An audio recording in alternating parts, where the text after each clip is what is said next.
Hi, welcome everyone to the EIS Hustings. The EIS has a long history of organising political hustings events, and this year, as with everything else in life, it's online. So we have with us this evening representatives from all 5 main political parties represented at Holyrood, who are here to answer our members' questions on education-related matters and also to speak about their own education policies. Tonight's hustings will offer EIS members from all across Scotland the opportunity to probe these politicians on their plans for supporting education in the years ahead. So due to demand, we've had to increase the places available for our members at this husting, so I know there's a lot of people out there, even though I can't actually see anyone. And we're really grateful for all our members and for our panellists for coming along tonight. This event's also being live streamed on the Facebook page, and if you're tweeting, there's a hashtag, #EIS Hustings 2021, quite simple. Please use that, send us your comments and your thoughts and your ideas on that. So the EIS is a member-led trade union, and we have published a manifesto, our manifesto, for an education-led recovery. And this outlines policies that members have agreed within the EIS. These policies are based on experiences of our members serving teachers and lecturers. So all the questions this evening are coming from our members, and they reflect the concerns and aspirations of serving teachers and lecturers. So we hope that the political representatives and the members can learn from each other in this evening's hustings, and that the hustings will highlight the importance of education in society and education as the foundation stone of our future recovery from COVID, and education as a means of supporting a more equitable society. In Scotland anyway. So the speakers we have with us tonight, I'll just run through their names in no particular order. We have Jamie Green from the Scottish Conservative and Unionist Party. We have Ross Greer from the Scottish Green Party. We have Jenny Marr from the Scottish Liberal Democrats. We have Michael Mara, Scottish Labour, and we have John Swinney from SNP. So I think the speakers are all up on the screen now, so good evening everyone. And so to begin tonight, I'm going to ask each member of the panel to take round about 3 minutes to introduce yourself, outline your policies on education, and then once everyone's done that, we'll have the members' question and answer session. So if we could try and stick reasonably to time, because we've got a lot of questions coming to you from our members once we finish this bit. So to start with, if we could go to Jamie Green, please, first. And you're on first, Jamie. Okay, thank you very much. So my name is Jamie Green. I'm the Scottish Conservative Education spokesman, and I'm standing for re-election in the Scottish Parliament. Can I start with some thank yous? The first thanks is to the EIS themselves. The Education-Led Recovery Manifesto was a really useful document. I think I surprised myself by agreeing with much of it, actually.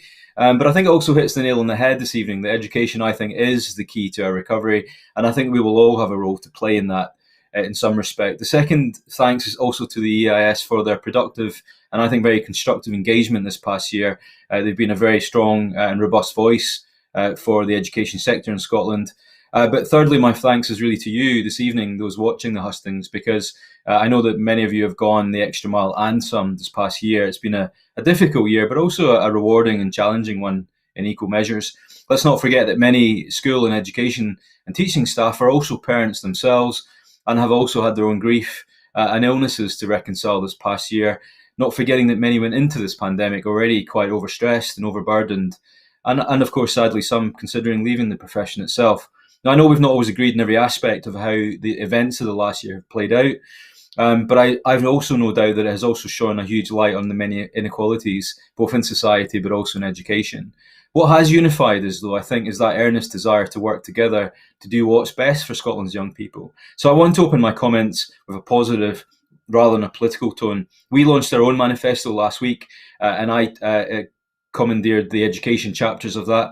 That's work of some policies and proposals that I've been working on for a long time, starting from early years, for example, to offer much needed fairness in the funding model, more flexibility to parents, and also better learning and development for those who work in the sector, through to our plans for schools, the main section of it.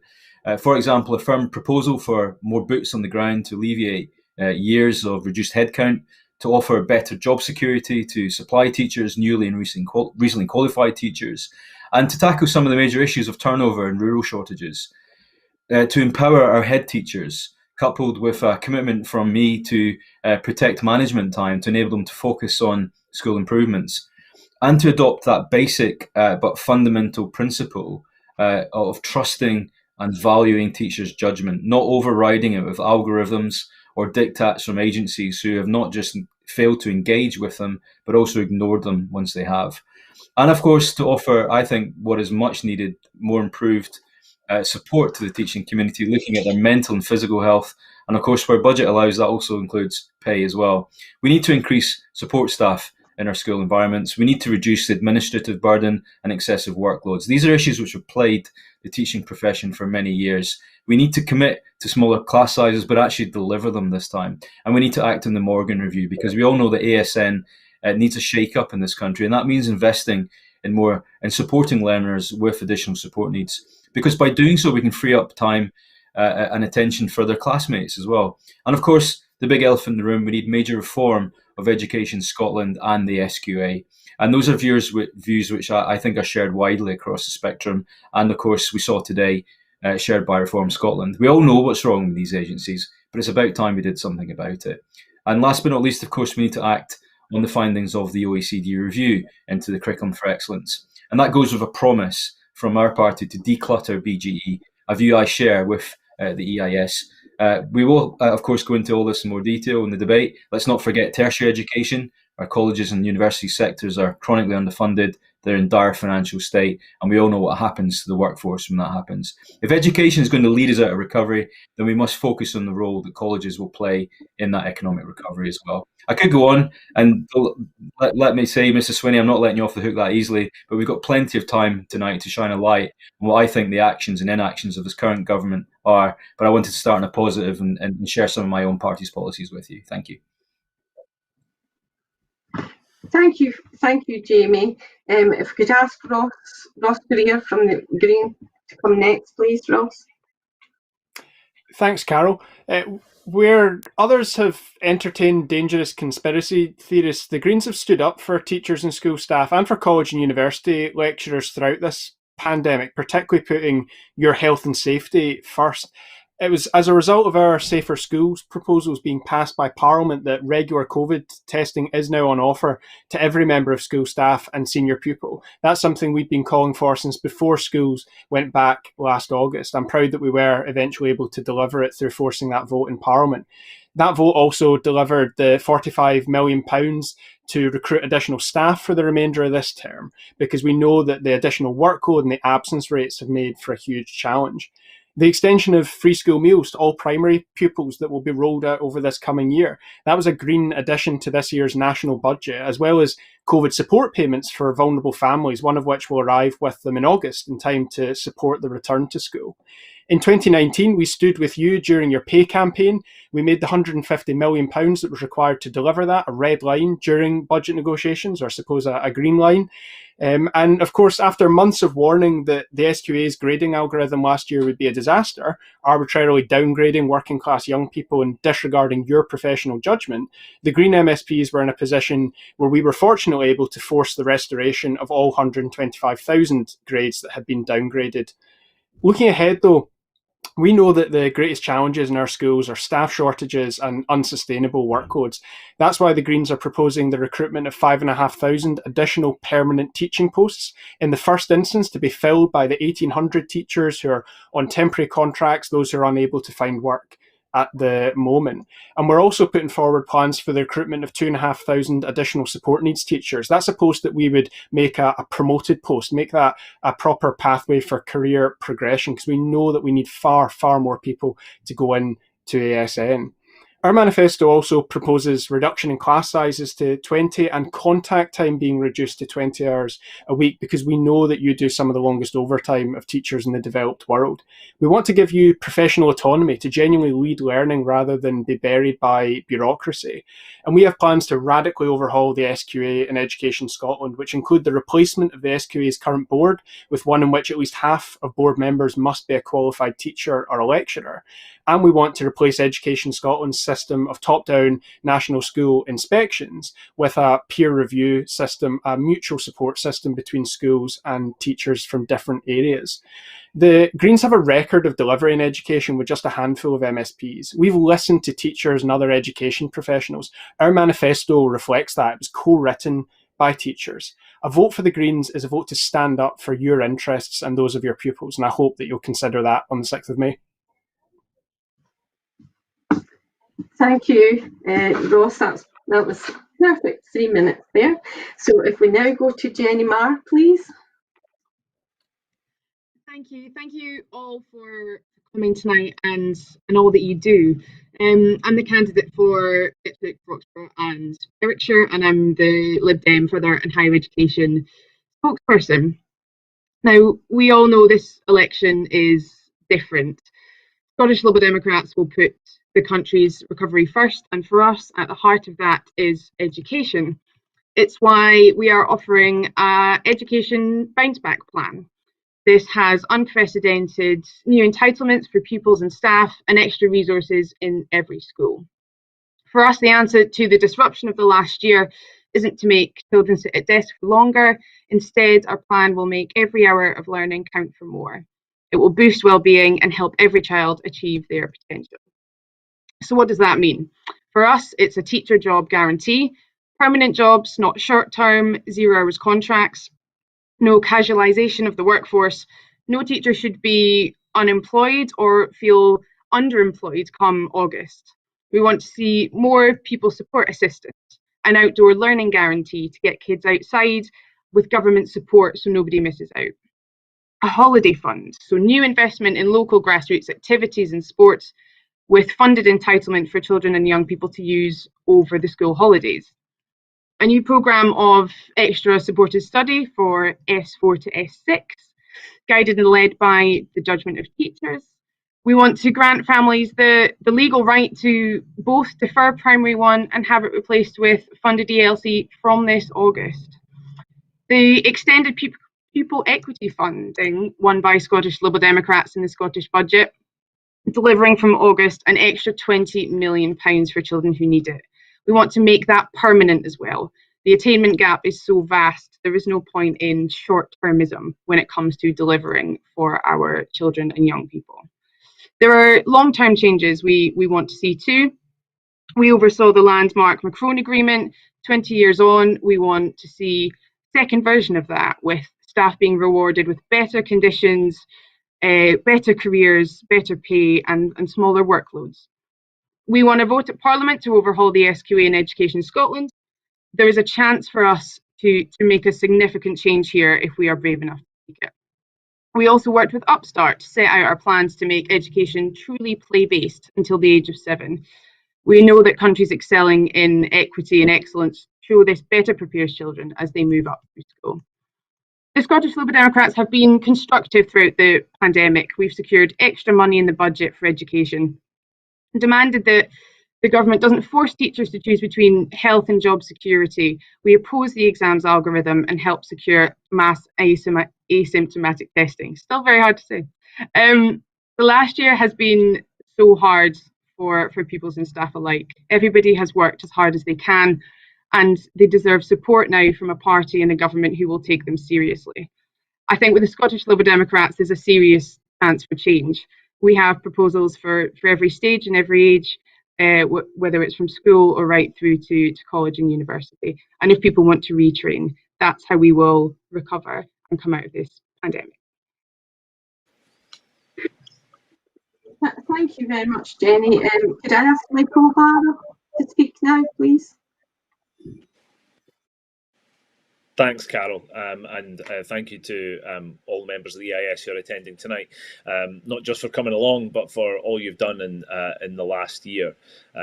Really, these last 2 academic years have seen a level of disruption that we have not seen since the introduction of universal education in this country. The scale of the challenge in terms of restarting and recovering our education system is a huge undertaking that's going to require the focus of all of our politicians in Parliament from day one after the elections in 2 weeks' time. So I do want to start off by thanking you for all of that work that you've done, your flexibility, your adaptability, your professionalism. I know that so many of you have been carers and homeschoolers as well as teachers over this period of time. I was homeschooling 2 kids quite ineptly, frankly, and I think that myself and many other people across this country, our existing respect for teachers has only been burnished by this process. You know, the scale of this challenge should not be underestimated, and Labour has put in place an education comeback plan, which we are proposing and will inform how we want to see that system recover over the coming months. And that's very much about making sure that we support young people back into education. Some people are proposing hothousing kids, you know, extending school over the school holidays, much longer hours and weekends. I think as teachers, you know that that's not realistic and frankly not desirable. Children's heads aren't in the place to do that work, and frankly, how would we make it work at all?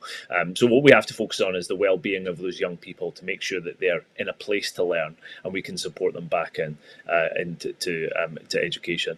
So we've put in place a personal tuition programme, which will be led by teachers, so that they can provided by teachers by your professional judgment as to what kids need.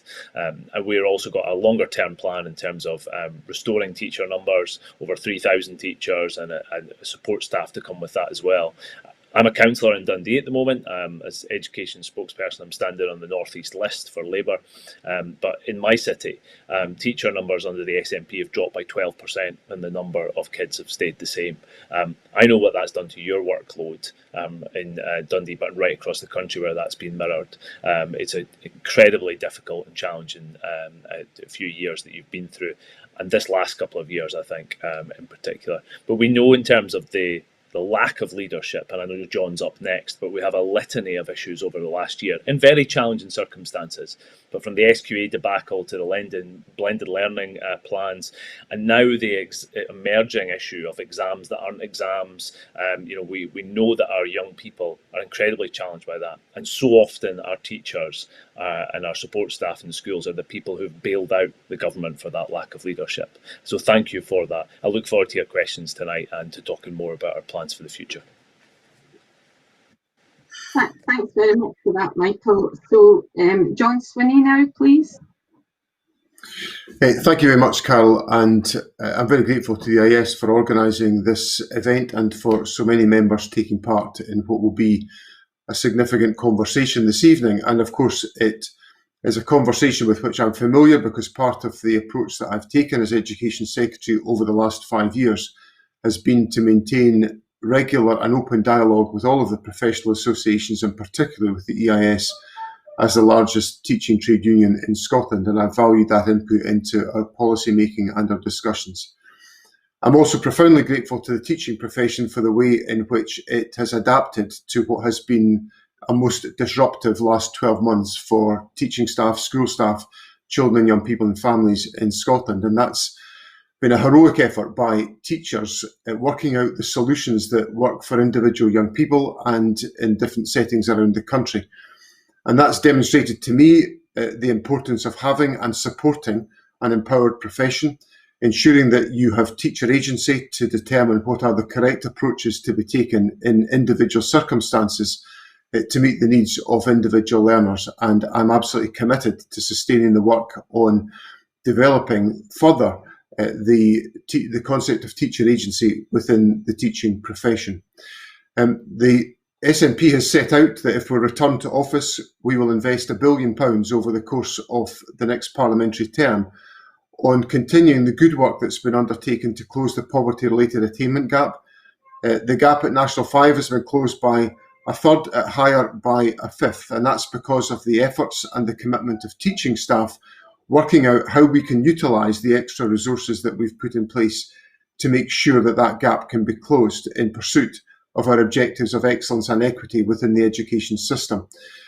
We plan to recruit an additional 3,500 teachers and classroom assistants to build on the increase of 3,000 teachers that have already taken place since I became Education Secretary, and the 1,400 additional teachers that have been recruited since the pandemic to provide additional capacity within our schools. But we can't expect schools to do everything. We've got to make sure that some of the challenges of poverty are addressed by all the work that we do in our wider policy agenda. So the commitments in our manifesto to double the child payment, to expand the provision of free school meals, and to tackle the barriers to learning that many young people experience are crucial components in how we tackle the prevalence of poverty in our society, and therefore enable young people to be able to fulfil their potential. And all of that leads us to ensure that we have the right opportunities for young people, which is where the Young Persons Guarantee provides the assurance to young people that they will have access to a job or to a training place or an apprenticeship or a place at college or a place at university as a consequence of the commitment that we make to the young people of Scotland over the course of the next parliamentary term. And it is crucial that we build the recovery based on strengthening education in Scotland, and I believe we've taken a range of measures to do that already, and we'll build on that should the SNP be returned to office. Thank you very much, and I look forward to our conversation tonight. Thank you. Thank you for everyone for all those opening speeches. So now we'll move on to the questions from our members. For the panel's information, we may have 2 or possibly 3 questions at a time, and then I'll ask you in order to speak for maybe 1.5 minutes in answer. So initially there'll be 2 questions at a time, and maybe potentially 3 questions at a time. So we're going to ask the first questioner, who is Natalie Clark, to ask her question, and then after Natalie we'll have the second question. Hi, Natalie. Hi, good evening. So I want to ask, do you agree that teachers are currently being asked to do a job that requires kindness, compassion, and knowledge with next to no budget, resources, or time? If not, why not? And if you do agree, what are you doing about class sizes and budgets and so on to support teachers and young people? Thank you, Natalie. And if I could ask Jennifer Tate, once we get Jennifer up, to ask. Oh, we've not got Jennifer. Okay, well in that case, we've just got 1 question just now then. So if the panel would like to answer that, we'll start with Ross, please, this time.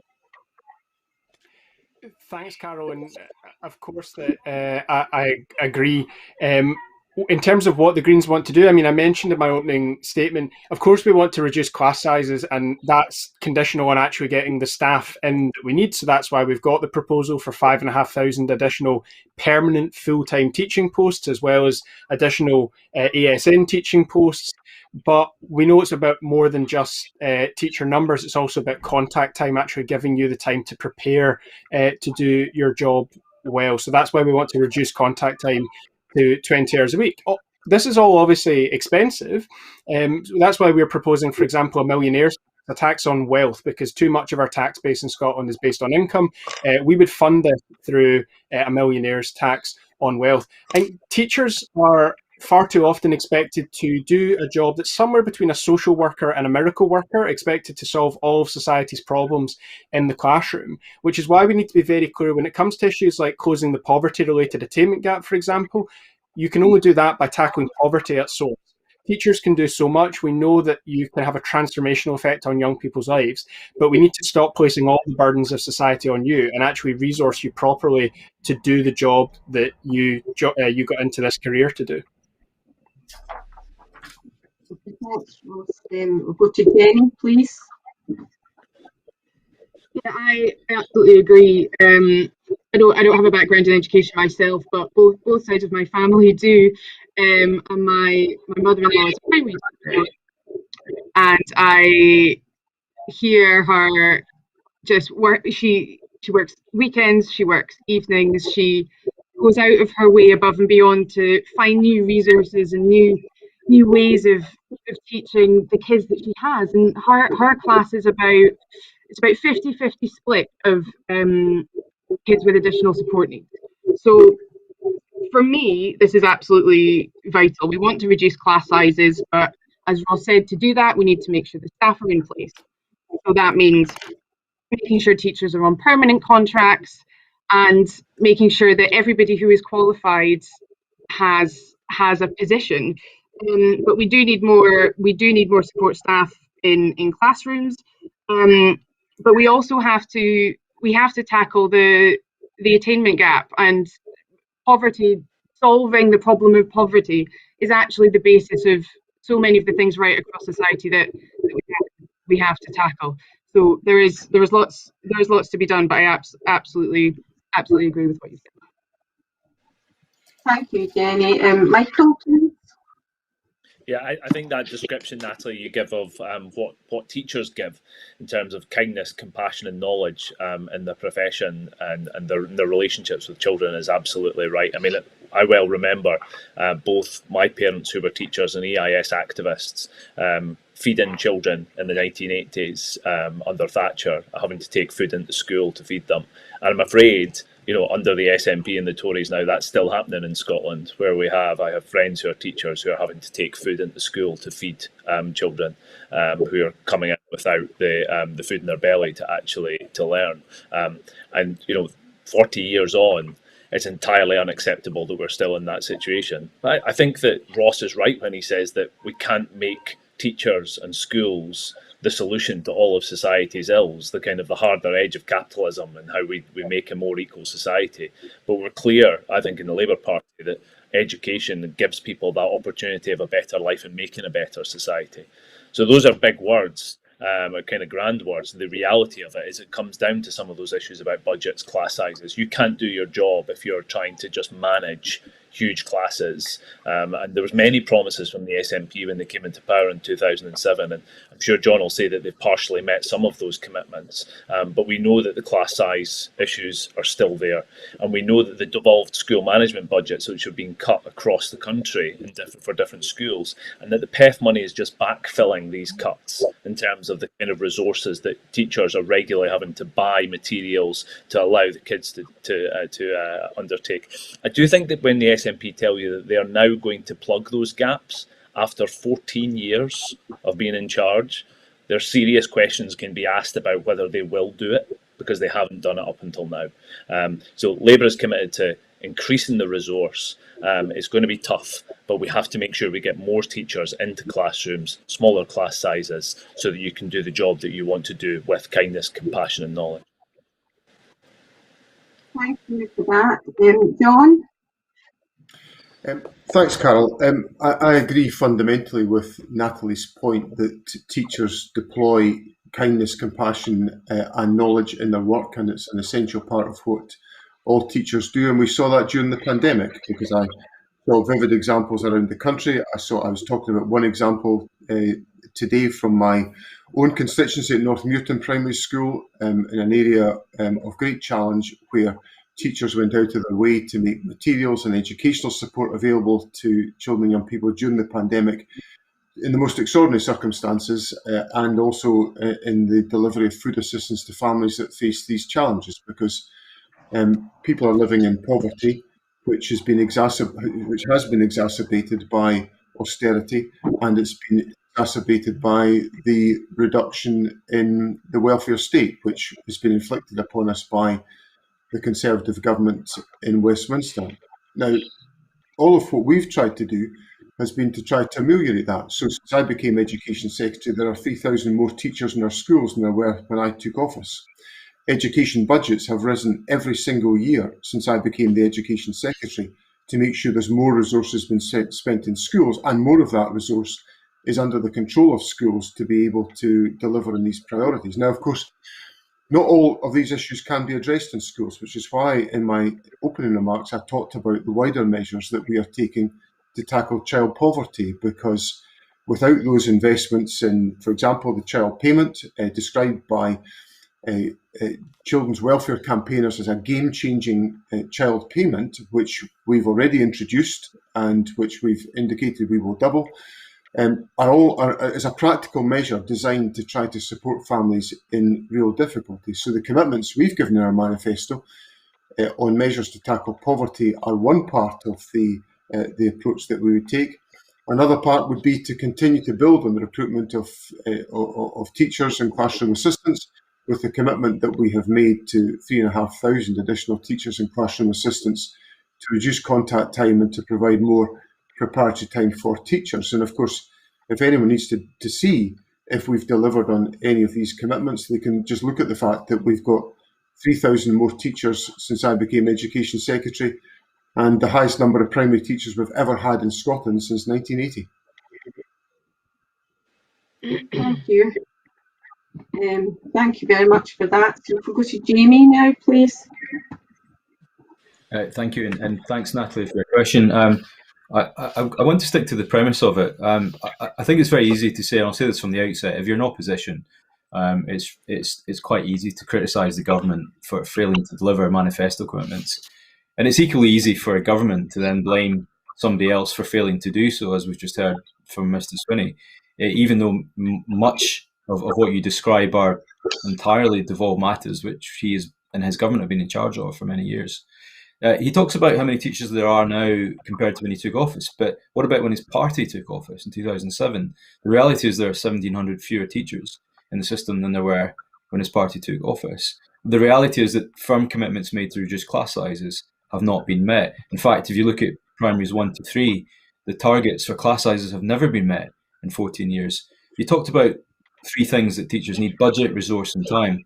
Well, budget's a big one. And I think what I want to talk about is simply how we achieve that. You need to put money directly into the system, and you need to put money directly into the hands of head teachers in schools. So my £120 million catch-up fund will go straight and directly to schools to allow them to make local decisions and support teachers in helping pupils catch up. Of course, we need to increase teacher numbers. Every party is making a commitment on that front. Of course, that costs money, but that also requires supporting local councils, because it's local authorities who are given the lion's share of the education budget, which is why I want a fair funding model for local councils as well. So that covers resource. And finally, time. Money can't buy time, and that means freeing up teachers' time by reducing burdensome administration and excessive workloads, decluttering BGE, and of course listening to the outcomes of the OECD report, which I think will have some good recommendations on how we create more time and space for teachers to get on with teaching in a more one-to-one environment. Thank you for that, Jamie. Thank you all for answering that. I just want to, you can see the question, unfortunately the questioner wasn't here, below, which was how would you encourage graduates into a teaching profession? And I just want to very quickly maybe go round about that. In a survey the EIS did during our Value Education, Value Teachers campaign, which was prior to COVID, we had 58% of the members who completed that, and there was a lot of members who completed that survey, said they would not recommend teaching. And that kind of goes along with this question, how would you encourage graduates? So if we could have a very brief answer from everybody on that, if we go back again with Ross first. Yeah, thanks. I mean, it goes back to a lot of the answers that we've just given. In the first instance, if you want to attract people into the profession, you need to give them job security. So people can't be looking at the fact that they'll get 1 year of guaranteed work as an NQT and then potentially be stuck on supply registers or temporary contracts or unable to find work at all. So you need to create the permanent posts to give people job security.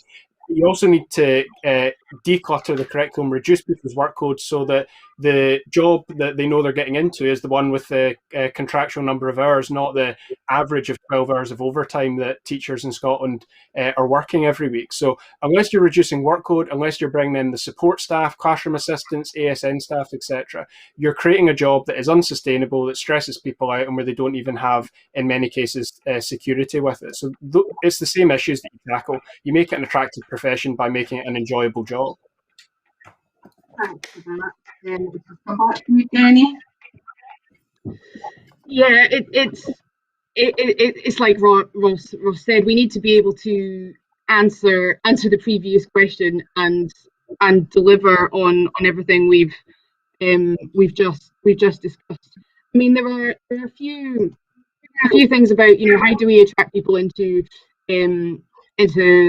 schools in poorer areas or rural areas, or into places where those roles are struggling to be filled. So we have a manifesto commitment to offer some additional funding to attract people into those positions. But fundamentally, we need to be able to say, this is a fantastic job. This is what it means for you when you're in it, and to make it an attractive, brilliant career to get involved in.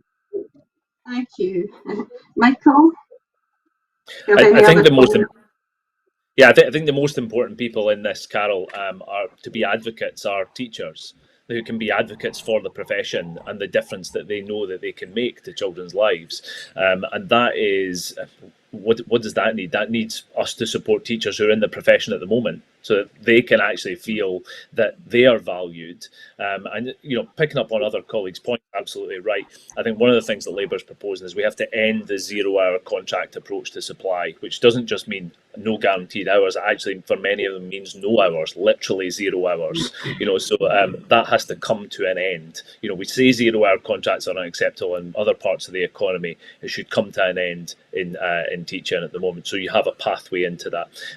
But it's all those issues. It's issues about workload. It's making sure that we can have support you in getting discipline in classrooms. It means the resources are there. And then teachers will be the best advocates for teaching. John?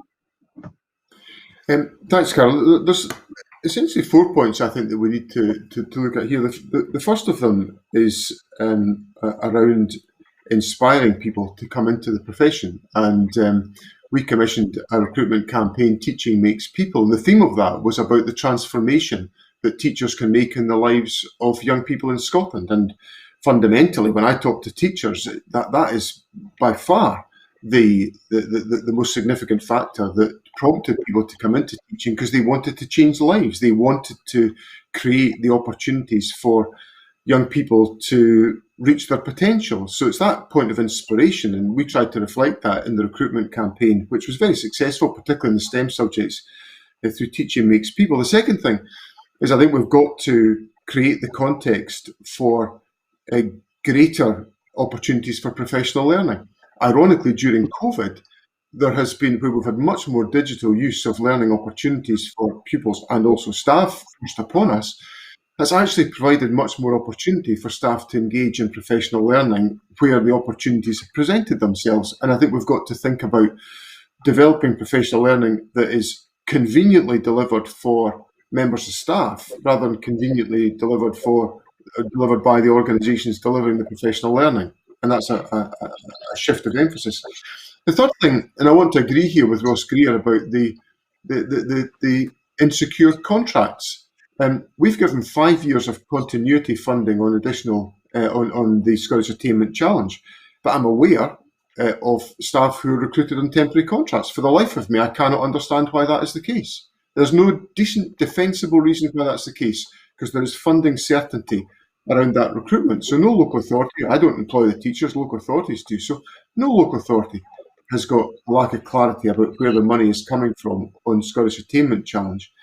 And finally, it's got to be, the profession's got to be attractive in terms of the pay and the conditions for staff. And the workload issue is one that we've tried to tackle. I don't think it's one that ever goes away. We have to constantly revisit it to keep the burdens of bureaucracy under control. But also, staff have got to have an attractive salary. And as a consequence of the pay deal that I put into place, the starting salary for a teacher in Scotland is significantly higher than any other part of the United Kingdom. And that makes the profession much more competitive than it has been, and therefore able to attract the high quality candidates that we need to transform the lives of young people in Scotland. Thank you. Jamie? I think the clue is in the question. I mean, the survey, the response to the survey was quite shocking. I think when we saw that in Parliament, it certainly raised eyebrows. I mean, you can't attract people into an industry when people already in the industry are saying that it's a difficult place to be. And it's not just a case of getting teachers in. We can have a long philosophical debate about new pathways for recruitment into the industry, but retention really is a key issue. I was quite keen on the recommendations that came out of the independent panel on career pathways for teachers, and they made very specific recommendations on how to improve retention. But I think if you take the technicality away from it, what lies at the heart of it is a good, safe, comfortable, happy place to work in. That's what we all want, whatever your career in life. Maybe not for politicians sometimes, but so many teachers are really struggling. So many are on the edge, and we know that mental health is a huge issue. That's got to be tackled as well. And of course, additionally, let's not forget our rural communities as well, who are also really struggling. And I think some very simple measures, such as a rural teacher fund, would give financial incentives to get teachers into rural and keep them in rural areas. But that also opens up the whole conversation around housing and infrastructure in rural Scotland as well. So I think really at the heart of it, it needs to lie job security, and also when you get into that job, that it's a comfortable and happy place to be. You will stay in a job that you enjoy doing. You won't stay in a job where you're stressed every morning, getting out of bed and not wanting to go into work. That's not creating a happy job, nor is it creating a happy environment for young people either.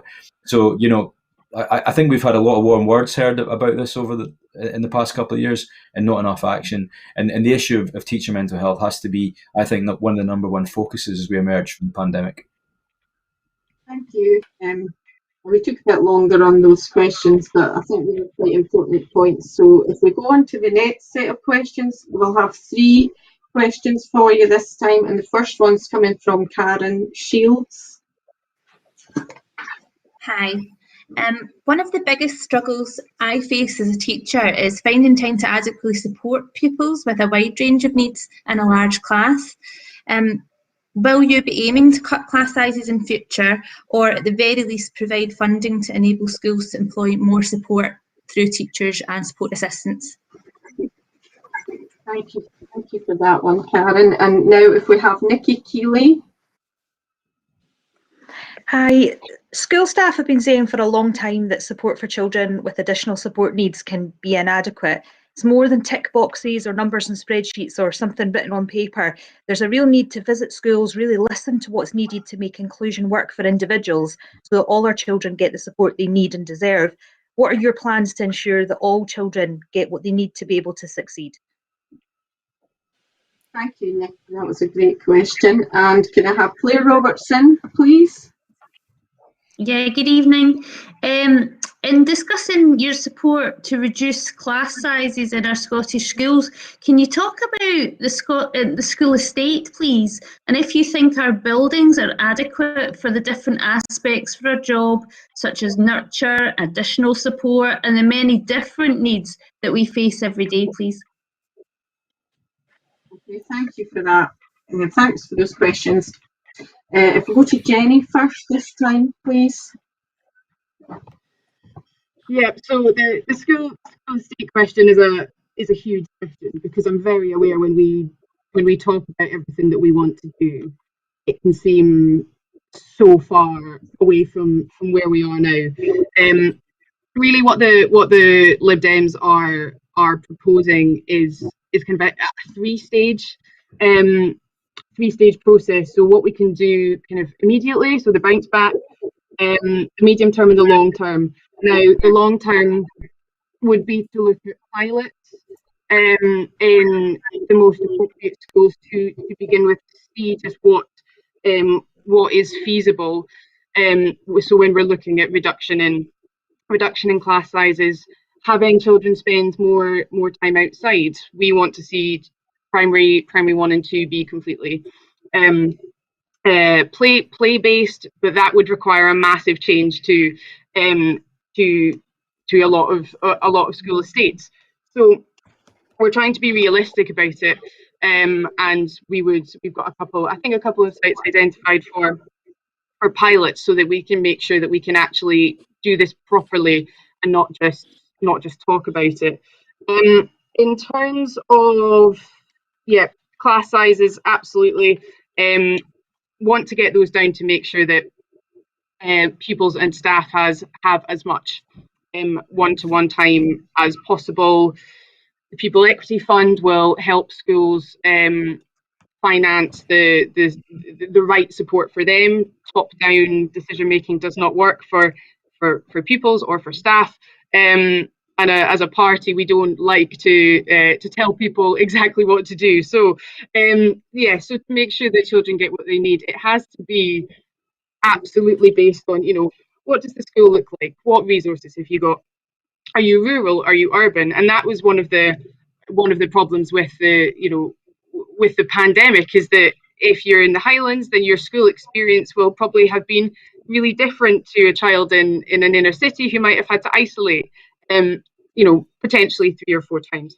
So absolutely, it comes back to funding. We have to make sure that we have the money, but at the heart of it, we have to make sure that it works. It works for pupils and staff, and we have to go in and listen and not just tell people what to do. Thank you, Jenny. If we come to Michael now, please. Yeah, thanks, Carol. Karen, my answer to you is yes. So we made commitments today in our manifesto around funding for teacher numbers and support staff, a proportionate amount of support staff, to make sure that you can do your job and be assisted in that. And I know for many of you, the first and the second questions are linked. Nikki's question about additional support needs. So actually making sure that you can focus on giving young people who need additional support that additional support, if it's but also that you can work with the rest of the class to make sure that they achieve their potential. I mean, I know just last year, one maths teacher, one English teacher in a secondary school in Dundee who left the profession because essentially their view of it was that mainstreaming had not been supported sufficiently to make sure that they were able to do their jobs. So, we absolutely support the mainstreaming of additional supports as students being in schools, but it has to be supported if teachers are going to be able to do the job of helping everyone achieve their full potential. If I can come on to Claire's point about the school estate, I have real concerns, and I know that John will have numbers at his fingertips of some of the number of schools that have been refurbished or rebuilt. What we've got at the moment is a Scottish Futures Trust programme, which is basically only allows money to be released if you're going to merge schools and create bigger schools. And what those are becoming, I believe, is efficiency factories, actually to enable councils to cut the revenue costs, which is the number of teachers. And that's the direction of travel. And it's the big challenge, I think, in that is that these policies are being locked in bricks and mortar. And actually, bigger class sizes through the school building programme are actually being locked in for the next generation. And that's a huge concern to me. So I think that schools should be at the heart of communities, and we shouldn't be in the process of ever larger schools, closing schools in different communities, bringing them together. It's the wrong direction of travel, but we do need to make sure that we have the right facilities for teachers to teach in. Well, thanks, that's brilliant, Michael. John, would you like to come in now, please? Thanks, Carol. In relation to Karen's point, I completely accept the importance of there being sufficient staff in place it actually relates to Karen and to Nikki's point, the sufficient staff in place to be able to deliver education and also to meet the needs of every single pupil. That is, and those needs will vary as we know. So, as I said in my earlier comments, under my leadership, we've increased the number of teachers by 3,000 since I came to office. 1,400 during the pandemic that are making that contribution. And we've committed in our manifesto to 3,500 additional teachers and classroom assistants, and we'll engage in local dialogue about how that's best distributed to meet the challenges that are identified at local level, because it's important that we respond to those challenges at local level. In relation to specifically Nikki's point on support for children with additional support needs, I commissioned Angela Morgan to look closely at the implementation of additional support for learning and to determine whether or not whether the rhetoric was being delivered by the reality. And Angela identified a number of deficiencies in the way in which education for young people with additional support needs are being addressed. From that, I've agreed a series of measures with local government, because local government are principally the ones involved in taking forward these issues. We've agreed a joint approach to make sure that we address these issues and implement the recommendations of Angela Morgan's review. And that's necessary if we are going to fulfil the aspiration of getting it right for every child. And that has to be more than a policy. It has to be a reality that's experienced by families. And of course, there are many families that don't have that experience, and many teachers frustrated by the fact they can't deliver that experience. So the resources will help in that respect. Lastly, in relation to Claire's point, when the SNP government came to office in 2007, 60% of schools were defined as being in a good or satisfactory condition. That figure now stands at 90%. There have been 958 school buildings projects completed under the SNP government's stewardship to improve the school estate. Now, some of that has involved new school buildings, and some of them are of extraordinary quality, absolutely wonderful 21st century learning establishments. There's still work to do, which is why we're investing more in the Learning Estate Investment Programme, working with local authorities and taking this forward, and that will further erode that 10% who are still being educated in unsatisfactory conditions. And one of the examples, Jenny talked about some of the work on the early level within schools, and I've been very impressed by how schools have adapted their accommodation using space, which has allowed multi-class experiences, particularly for the early level, where it's a play-based curriculum that's been deployed. There are a mixture of teaching staff and support staff working together to support children in their play. And the educational outcomes being achieved as a consequence have been really fascinating. So I think there are things we can do with the school estate to meet those pedagogical needs. But in principle, the school estate is in a much stronger position now after 14 years of SNP government than it was when the Labour Party and the Liberals left office in 2007. Okay, thanks for that. So if we'll go to Jamie to come in on this, please. Thanks. It's always easier to come in at the end because you can respond to things other people have said. I mean, I listen carefully to what Johnny Sweeney says, and I'll say quite frankly, I know, at the heart of what John does day in, day out, we see that he approaches education in earnest. But you do have to reflect on the track record, and if you're comfortable standing on an event like this and saying that you're happy that 1 in 10 pupils and indeed teachers are in schools which are in a poor or bad condition after 14 years, then I would say you failed in that task. What we have is a perfect storm. You've got teachers and class sizes which have gone up in size. The reduction in class size target has never been met in most schools. You've got local councils where multi-level teaching has got to the stage where in some councils a third of their schools are teaching 4 levels or more. And John Swinney in the past has said that that's not a problem. There's no evidence to suggest that multi-level teaching at that extent is affecting the impact of the quality of education. Well, I would say otherwise. I would say that teachers are telling us otherwise. You also have the perfect storm of additional support needs, a reduction in support staff, and in some classes there's an estimated around a third of the young people in the class themselves have some form of additional support need. And that's a massive increase in just a decade. All of that together means that, of course, we're not getting it right for every child. We can't claim to be getting it right for every child when we heard about the statistic of how many teachers are leaving the profession or wouldn't recommend it. And we know that they're struggling in the classroom environment. So a lot of work is to be done to tackle these. Yes, of course, it involves more people, more teachers, more resource, more money and all of that. But if you don't admit that there is a fundamental issue here in the first place, you can't fix it. And I'm afraid I have to say, and it's the main criticism I have of the current SNP government, is they've had their head buried in the sands and refused to accept criticism, even if it comes from teachers themselves. Thanks for that, Jamie. You're not last in this section, but you'll notice that we're rotating the speakers each time. So at some point you will definitely be the last one. But this time it's Ross that's last. Thanks, Carol.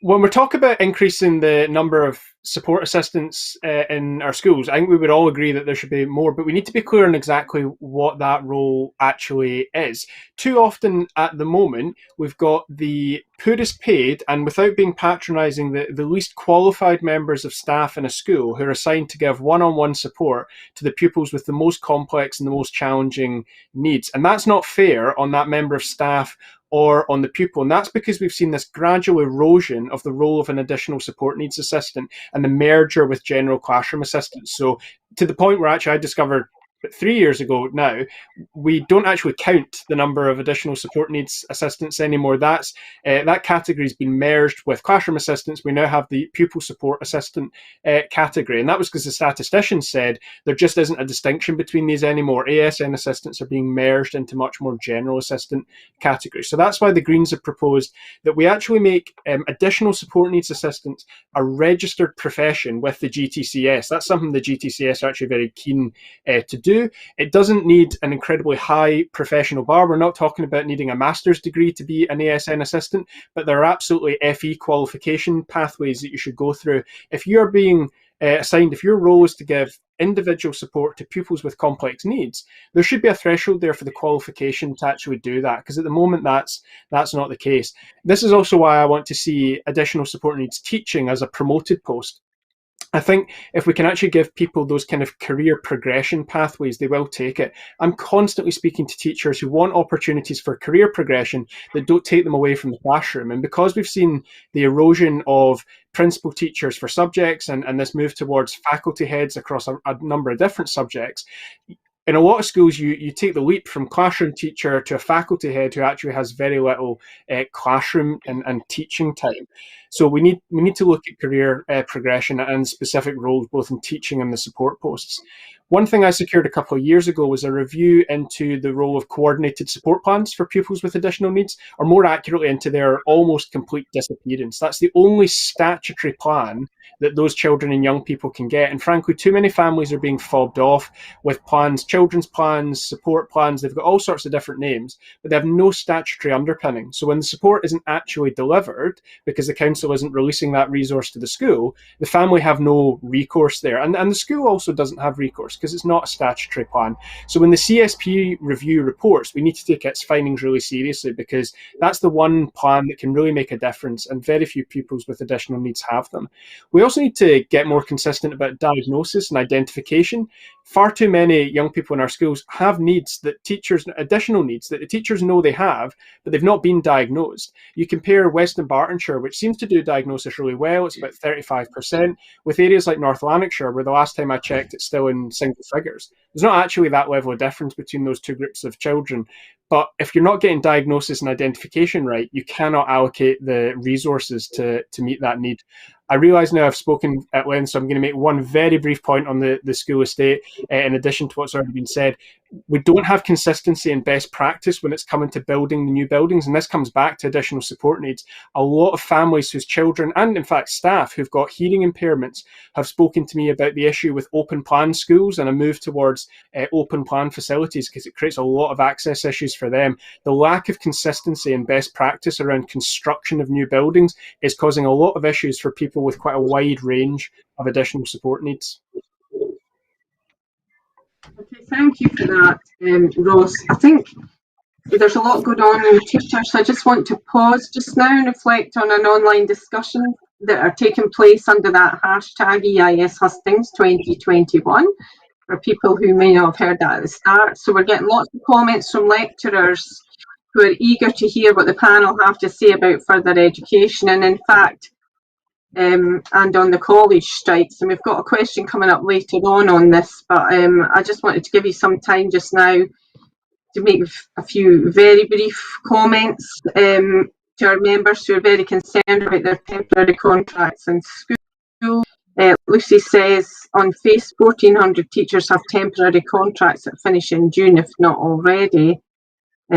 So I don't know if the panel want to come back on that, and then we'll go on to the next question. So, Michael. Yeah, I think one thing that would be welcome from John is just, he's talked about the 1,700 additional teachers that have come in over the pandemic. We have to make sure that right now we can secure those posts for the future. I think there's actually a broad unanimity across the panel that we want to see more teaching numbers across, and that it's absolutely required. So those people should be essentially the first people to have those secure jobs. I just want to make one quick comment on that, though, because John would like us to start the clock when he became Education Secretary.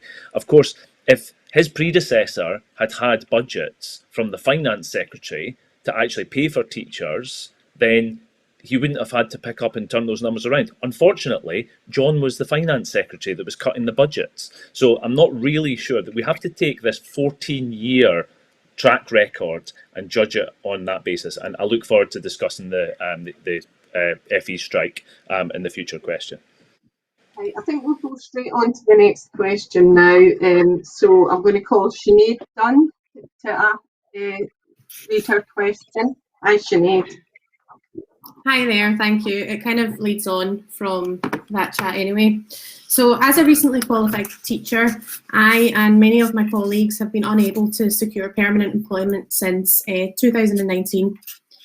The issue with teacher recruitment and retention is much deeper than merely a funding issue or a local authority recruitment issue, but it starts with PGDE recruitment, NQT placement and post-preparation recruitment.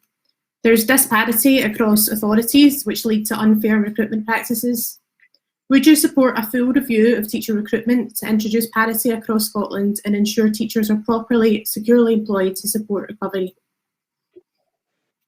Thank you very much, Sinead. And we've got Michelle Talbot, please. We have Michelle. Hi, Michelle. Hi, good evening. Current research suggests that there are over 1,700 fully qualified teachers currently seeking permanent employment, as thousands more training places continue to be funded for the new school year. How do you propose to actually end this culture of zero-hour contracts for teachers? Thank you. If we can maybe make our comments brief, because we've covered it a little bit already, and we'll start this time with Michael. Yeah, we're, as I said in my earlier comments, we're committed in our manifesto today to ending those zero-hour contract situations, and I would hope that that's a big step towards creating a more attractive and stable employment situation.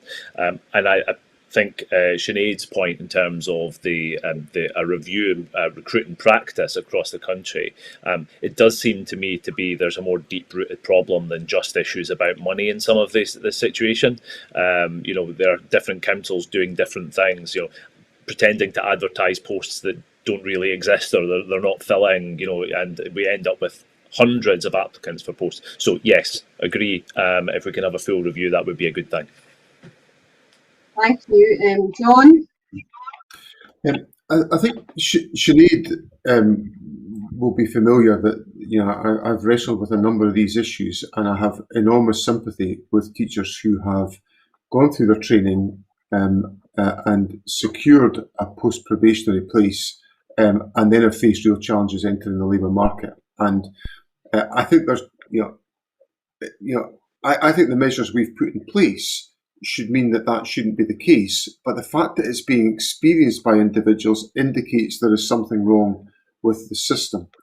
And some of this gets into the point that Michael has just made, that of course we have 32 local authorities operating often very differently in the way in which they go about these issues. Now, I'm very sympathetic to having a review of all of these questions, very sympathetic, because I think there's legitimate issues that are at stake here. I think what we've also got to be honest about is that any time the government tries to go into questions like this, I get accused by the other people on this panel of being a centralist. And I sometimes have to tackle these issues because I see unacceptable practice amongst local authorities. So I think amongst my colleagues, there has to be a bit of honesty about some of the unacceptable practices that are going on amongst local authorities that need to be addressed. And should the SNP be fortunate enough to be returned to government, it would be nice to have support from other political parties in the endeavour of taking forward the legitimate point that Sinead has said. So I'm very happy to commit to that, Sinead. I think that would be a welcome process. And I suppose that also relates to, I've said a few points about Michelle's comments, because I think where we have qualified teachers who are performing to the requisite standards, we've given enough continuity of funding around the new posts that have been created that there is frankly no good reason why permanent contracts have not been released. Every year some teachers retire. That creates vacancies. And we've expanded the teaching profession. We've given continuity of funding in what we've said.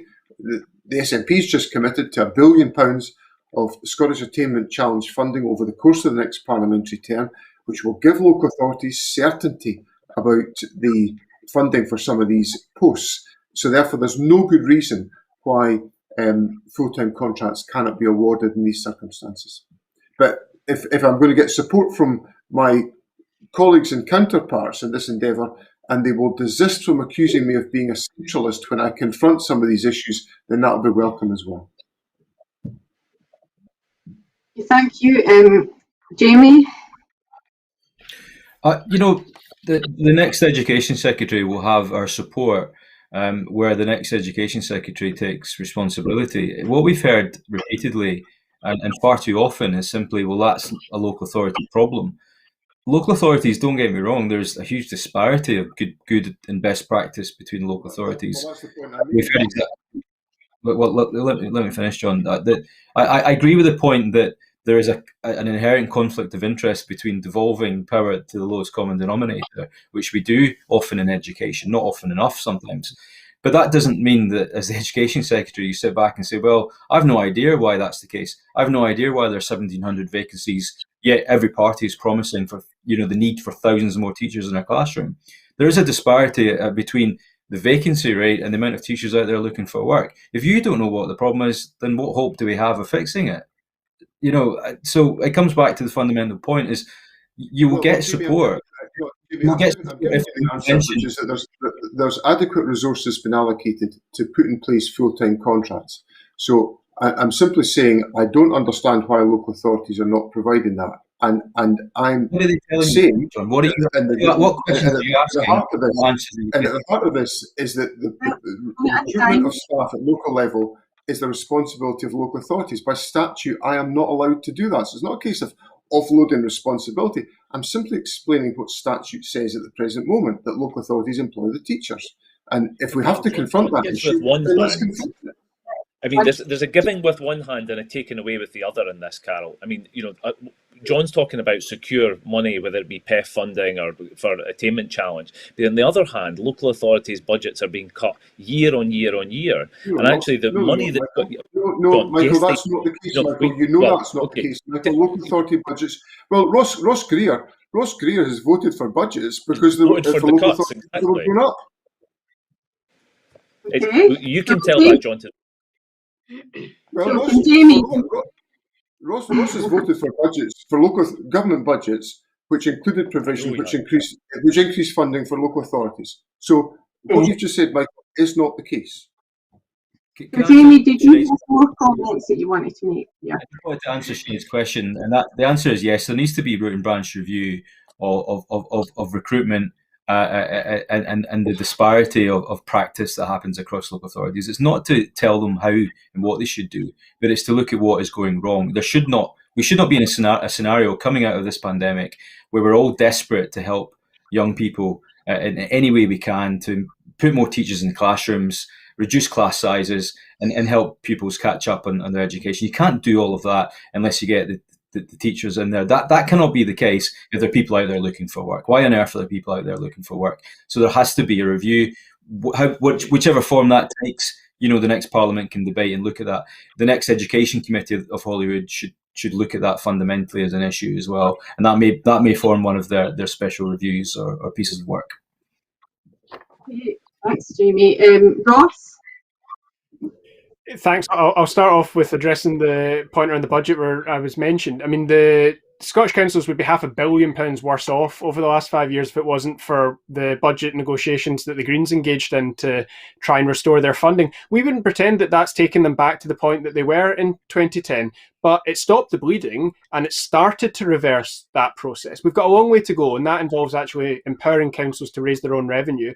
But for 5, 6 and then 5 MSPs, I think £500 million is not bad going, as well as the free school meals, the free bus travel and everything else we managed to achieve, because we're actually trying to achieve something. Green MSPs have spent 5 years, wherever we can, trying to influence public policy. Sometimes it's by working with the government. Other times I've worked with Jamie and other opposition colleagues to defeat the government, because I'm interested in actually getting positive outcomes. I'm interested in implementing the policies that I think will help people. In answer to Sinead's question, yes, I would support that review. I was on the parliamentary committee that looked into this in about 2017, I think, into 18. And what we noticed in a lot of cases, one of the many issues, sorry if you can hear this, by the way, an ice cream van has just pulled up outside my house and the microphone might be picking it up. One of the many issues that we picked up at that point was councils centrally had got rid of the resource to actually support probationary teachers in particular. I mean, I've had folk contact me because they're supposed to be 3 or 4 days into the start of a new placement when they're at uni or as a probationary, and they still haven't heard back from the council. They don't know what school they're supposed to go to or when, etc. So there are issues with how the councils are administering this. John is right to a certain extent. There is absolutely a tension between national and local government here. I've accused John of being a centralist before, not on this issue, on other issues, mainly when he was finance secretary. But on this one, like for a start, we deal with a lot of this through tripartite negotiation. That's why the SNCT exists around paying conditions. That's the government, the councils, and the unions. Teacher numbers, there's a minimum number of teachers that is agreed and negotiated nationally. So sometimes, yes, national government simply needs to impose a minimum threshold. There are other areas where it's simply about coming to negotiation. Councils don't want to willfully reduce the number of teachers. The councils don't have an overriding agenda of making it a crap experience for an NQT. If we actually engage in these negotiations in a more effective manner between national and local government, and they have to be tripartite, it has to involve the union, I think we could see a significant amount of progress. But in answer to the question, yes, there should be a full review, but it should start on the basis of everything that the Parliamentary Committee found in 2017-18, because all those issues are absolutely still the case. There's no need to start from scratch on this. Thanks. Jenny, do you want to come in on this one? Yeah, I think there's a difference between, you know, a power grab and seeking to find out what the problems are, because that's, if you know what the problems are, then you can start to solve the problems. So yeah, I'd be keen to see a review. I think, you know, with curriculum excellence and the values that are sort of instilled in that, we expect teachers and schools to, you know, to instill fairness and equality and all of these brilliant things that we've talked about. But if teachers and staff aren't being treated with that same respect, I don't think that's fair. So I do think we have to look at that. You know, I'm standing to be an MSP because I want to change things. Now, I don't necessarily always know exactly what the problems are and where the problems are. So a review will help us solve the problems. And I'm keen to see that. Just very quickly on 0 hours contracts, our leader Willie Rennie has spoken about conversations he's had with teachers who have you know, more than one job. That's not something I want to see. The Pupil Equity Fund that we've been talking about this for years, and you know, very recently we won the backing of, will give schools the ability to have permanent contracts, full-time contracts, and actually be able to plan more than a year ahead. So hopefully that's one way of making a change. Okay, thank you. We'll move on to the next question, and I'm really sorry, but I'm going to have to ask people to speak a wee bit less in their answers in the next one, because we've got loads more questions. So if we go to a question from Susan Quinn, please. Thanks, Carol. The primary curriculum is recognised to be overcrowded. What would you do to reduce the pressures staff and pupils experience as a result of this overcrowded curriculum? And we've got, to follow that, we've got a question from Helen Whitelaw. Hi, Helen. Hi, thank you. It is, given the issues with the pandemic, pupils and teachers having to self-isolate for some as many as 3 by 2 weeks in a 10-week period, with the consequent interruption to teaching and learning, would you commit to seriously looking at an alternative assessment model away from a final exam? Okay, so if we start the answers, and if we can try and keep them brief, with John first this time, please. Thanks, Carol. On Susan's point, I think when I came into office, we reviewed the congestion within the curriculum and brought in the benchmarks to try to provide more certainty to the teaching profession about what was expected, because what we didn't want to do in the broad general education was prescribe the content that had to be delivered, because I think if you go down that route, you run the risk of creating a uniform curriculum and a uniform curricular approach, which actually undermines teacher agency.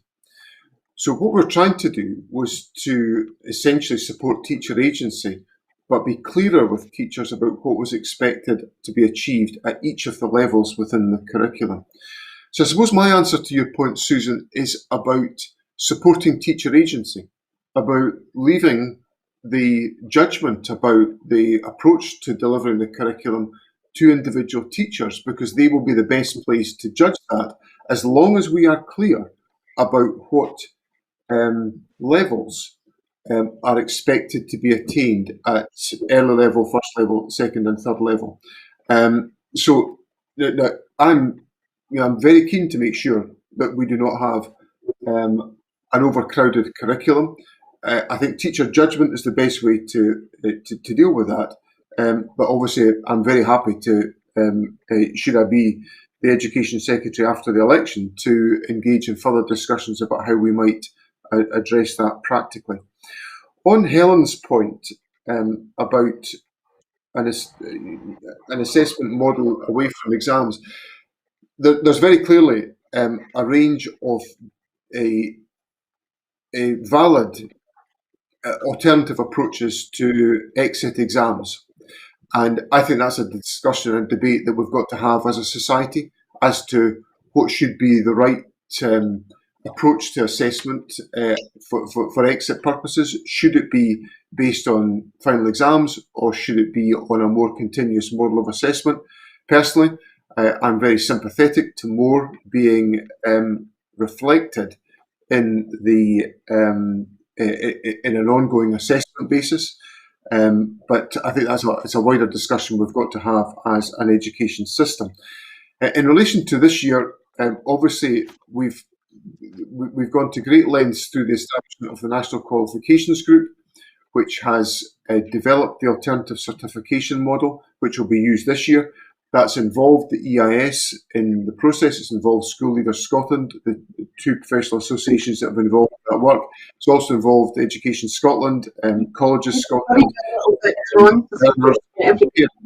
and it's designed to make sure it's got system-wide buy-in to that whole process. Okay, thank you. Jamie?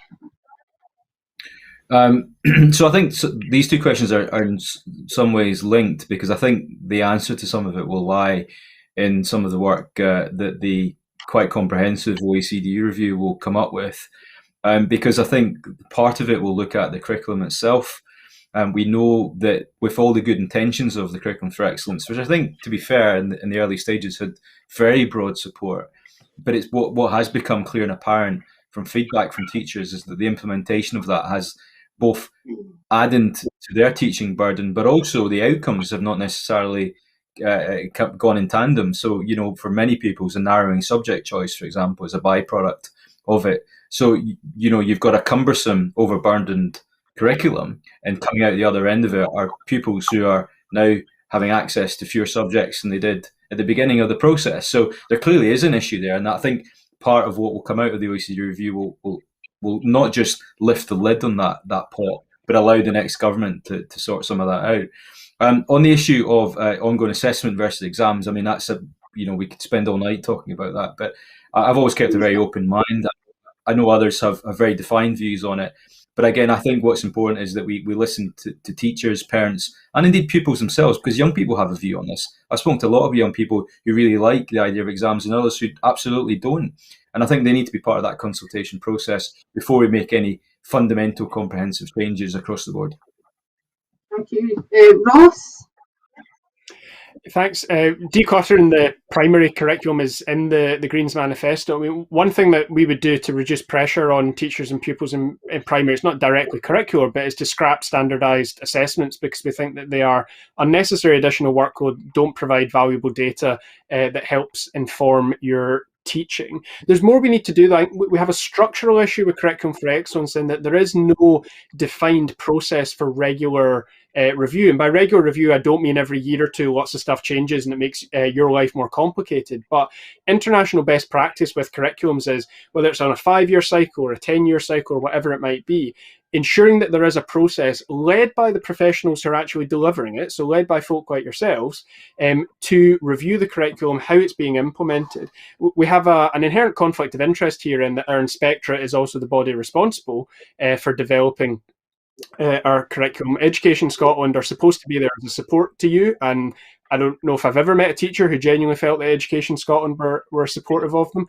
On the second question around alternative assessment models, the short answer is yes. The Greens want to move away from high-stakes end-of-term exams. We think that they're an excellent way of measuring how you perform in the artificial environment of an exam, not a good way of measuring your genuine abilities and your knowledge of a subject. We know that we have a system in Scotland at the moment of grade rationing, and that massively advantages middle-class young people and disadvantages working-class young people. It was very telling when last year's grades were restored to the levels that you set using your professional judgment as teachers. More young people than ever applied to go to university from working-class backgrounds. So that continuous assessment models are a more equitable way to assess young people. I'm not saying get rid of end-of-term exams completely, but we do need to recognise that our exam system has been fundamentally unchanged for a century, and the body responsible for it at the moment is not capable of the kind of reform that I think a lot of us want to see. So it needs reformed as well. Okay, thanks, Ross. Jenny, do you want to come in on this question? Yeah, I think just starting with exams, I'm very open to looking at changing how things are, really. Exams, like Ross said, they provide a snapshot in time, but it's not necessarily a fair representation of a pupil. Everybody has different strengths. Some, they're better at oral, they're better at written. There are so many things to consider.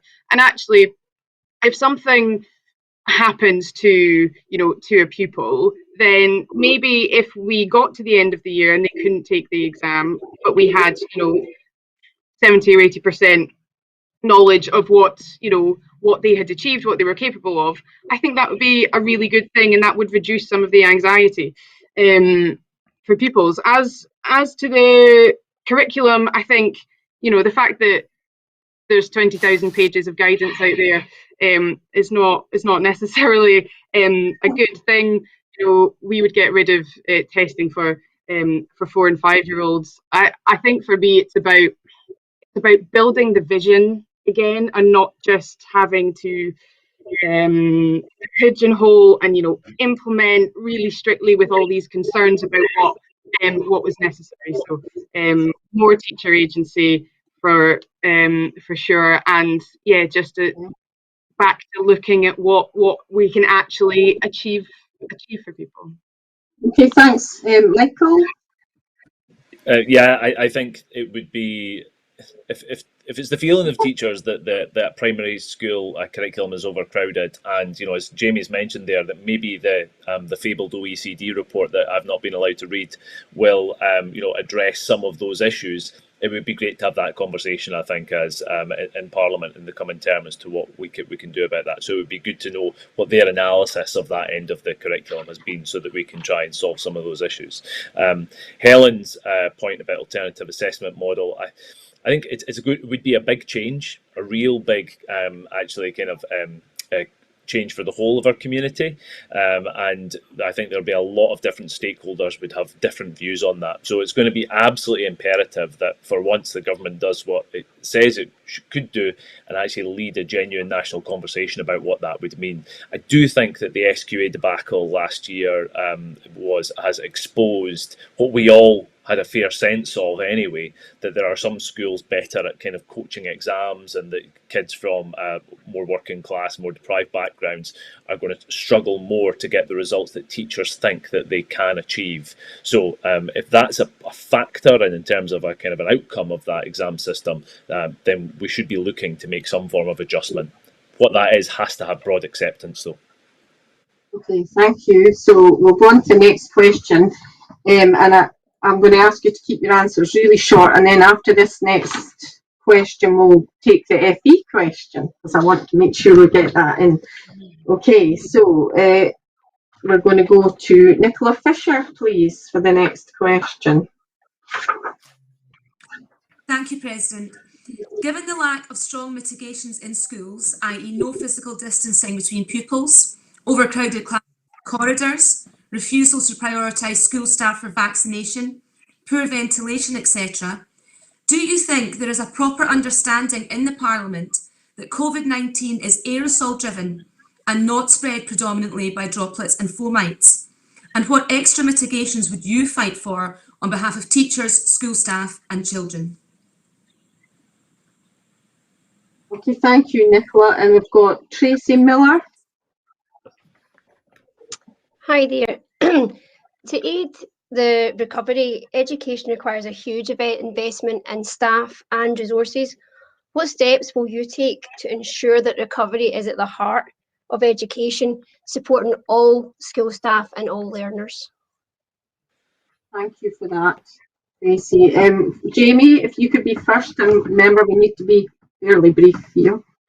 Yeah, I'll keep this brief, because I think to answer Tracy's question, we've covered a bit of ground on some of our various plans on that. But I think one of the things that I do want to flag up, and I don't make any apologies for repeating it, is around the mental health of young people and teaching staff. And I think they will have to be approached very differently. The target to get support counsellors into schools has not been met. And that has to be met quite simply, because we can't expect teachers to do the job of the third sector or mental health professionals. And we know that school is a place to tackle a lot of these issues. So, the recovery, the academic recovery cannot happen if the people in those environments are not in a good place themselves. So I think, we have to consider the implications of the past year and what that, the fear that exists. And that takes us on to the other point, which is around the fear that exists in the teaching community. And we were very happy to join forces with other opposition parties and debate this in the Parliament, to call on more funding to be given to local authorities.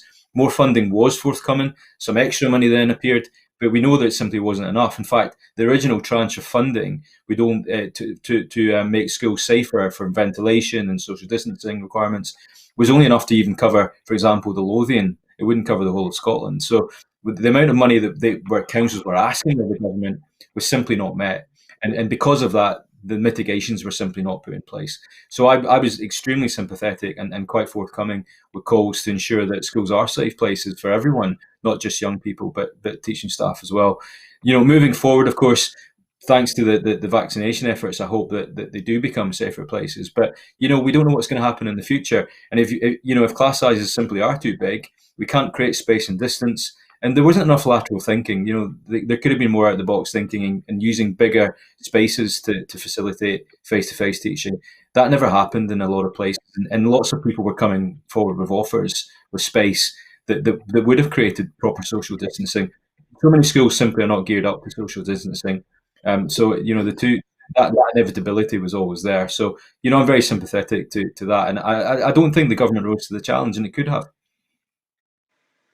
Okay, thank you, Jamie. If we go to Ross, and remember we need to be quite brief. Thanks. I've spent the last year fighting on behalf of teachers for their health and safety at work. The Greens have been demanding regular testing to be available in schools. That should have been there from August. We eventually got it this spring. We advocated for teachers to be a priority group, all school staff to be a priority group in the vaccination programme. We specifically advocated on behalf of those who work with pupils with complex additional support needs because of the close contact. Now, we did get some progress on that, but we didn't get it for all education staff. What really frustrated me was, despite the fact that the Public Health Scotland report confirmed that teachers have throughout the last year been at greater risk of contracting COVID than the general adult population, I found it impossible to get a government minister to concede that on the record in Parliament. Now, eventually, it was buried in a written response to a question that I lodged, a concession that is indeed the case. But it often felt like the government was gaslighting teachers, using phrases like, teachers are less likely to develop the most severe symptoms of COVID. Well, yeah, that's because teachers are generally of working age, not retired, and because teachers skew towards a more middle-class population with less coexisting health inequalities. But we know teachers are more likely to catch COVID. That was the key point, and the government just couldn't bring themselves to say it. On the recovery point, two specific things I'll mention just to finish off. We want to see a right for all young people to be able to receive mental health counselling in school if they want. There's a requirement to provide that in Wales. There's not a requirement to do it in Scotland, so we'd establish that as a right. And of course, mental health support for school staff. We also want to provide a guarantee of at least one residential trip for every pupil in both primary and secondary, because we know, particularly for the two primary 7-year groups who've missed out on that very formative experience, that makes a massive difference to young people's development as well as to their mental health. So that's one very specific way that we would help with that recovery, and it would help our outdoor centres recover and maintain those jobs rather than close. Okay, thank you. So Jenny? I hope this isn't controversial, it might be, I don't know. I think there was a focus about a year ago, on hand washing and surfaces. From my memory, we were learning obviously just what was happening, and it was all very fast. But I think you're probably right. I think there wasn't a focus enough on the reality of what COVID, how COVID travelled. I hope now, as a politician, I very much see my job as to remove barriers to progress. So I hope now we can try and put plans in place to make sure that if we're in a situation again like we've seen, that we'd be able to cope with it better. We were calling for testing in schools, which we eventually got. I'm really glad to see. What I think the recovery needs to look like moving forward is, as I've said, there needs to be enough staff, there needs to be enough resources, but as the other panelists have said, there needs to be sufficient mental health support. Now that is for staff and that is for pupils, because there's nobody on this panel, there's nobody out there who has not been affected in some way from what has happened, and we need to acknowledge that and address that and make sure the support is there. Thank you. So if we go to Michael. I think there's some really well-informed kind of observations from colleagues on this issue that Nicola raises about the. So one of our key manifesto points on education today was to prioritise teachers and support staff in education for vaccination. We're getting into the younger age groups at the moment, but there's many teacher and support staff who should still be prioritised, and it's exactly on the basis that Ross describes in terms of they are more at risk. We have been told belatedly that education, getting kids back in school, was the priority in this pandemic, and I think actually maybe some of the Nicola talks about maybe the understanding in Parliament. I think that the lack of that understanding was belied by the blended learning plans, which were eventually scrapped because they were an absolute dog's dinner of a mess, not just in terms of access to education, but lack of spaces, lack of use of other halls, and ability to actually have the resilience. And that would be my last point on it, I think, in terms of we are actually entering an age of pandemics, according to many experts, and we need to make sure that we build resilience, quite literally, into our physical buildings, about the size of classes, the size of corridors. So the next school building programme is going to have to reflect that resilience. And as I say, those ever bigger, massive schools in one place that, you know, these things can run through it, right? We have to have a serious look at how we do that. The last bit on the education comeback plan that Labour has put forward, I think it really does put education at the heart of the recovery. We need to make sure that everyone is supported in that, and we've talked about our tuition programme to try and help people who have been affected the most. Okay, thank you. John, if you want to come in briefly on this question too. Thanks, Carol. I'll speak as I can, but there's a lot of big issues in the question that Nicola has raised. I think the government has acted with caution throughout the whole of COVID. Indeed, we've been attacked by some of the people on this panel for acting with too much caution. And we've done that because we have prioritised public health, and that's been the public health of all citizens, including members of the teaching profession. So we could have, for example, put schools back in their entirety as they did in England way back in early March, but we didn't do that because we thought that was not the safe and cautious thing to do. So we've taken an incremental approach, which has now got all school pupils back, but it's been done over a longer period of time with the safety of teaching staff, pupils and families very much at heart. We've responded to and agreed all local authority demands for additional funding to deal with the mitigation measures for COVID. And indeed, we've allocated over £300 million for all of these different measures to local authorities. Now, in relation to the point that Nicola raised about is there an understanding about aerosol transmission, that's why pupils are wearing face coverings in secondary schools. Now, I get bombarded with emails telling me this is a terrible thing to do and we shouldn't have it.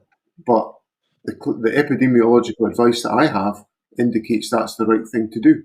And that's why it's happening, because I'm erring on the side of caution and on the safety of staff and the safety of pupils.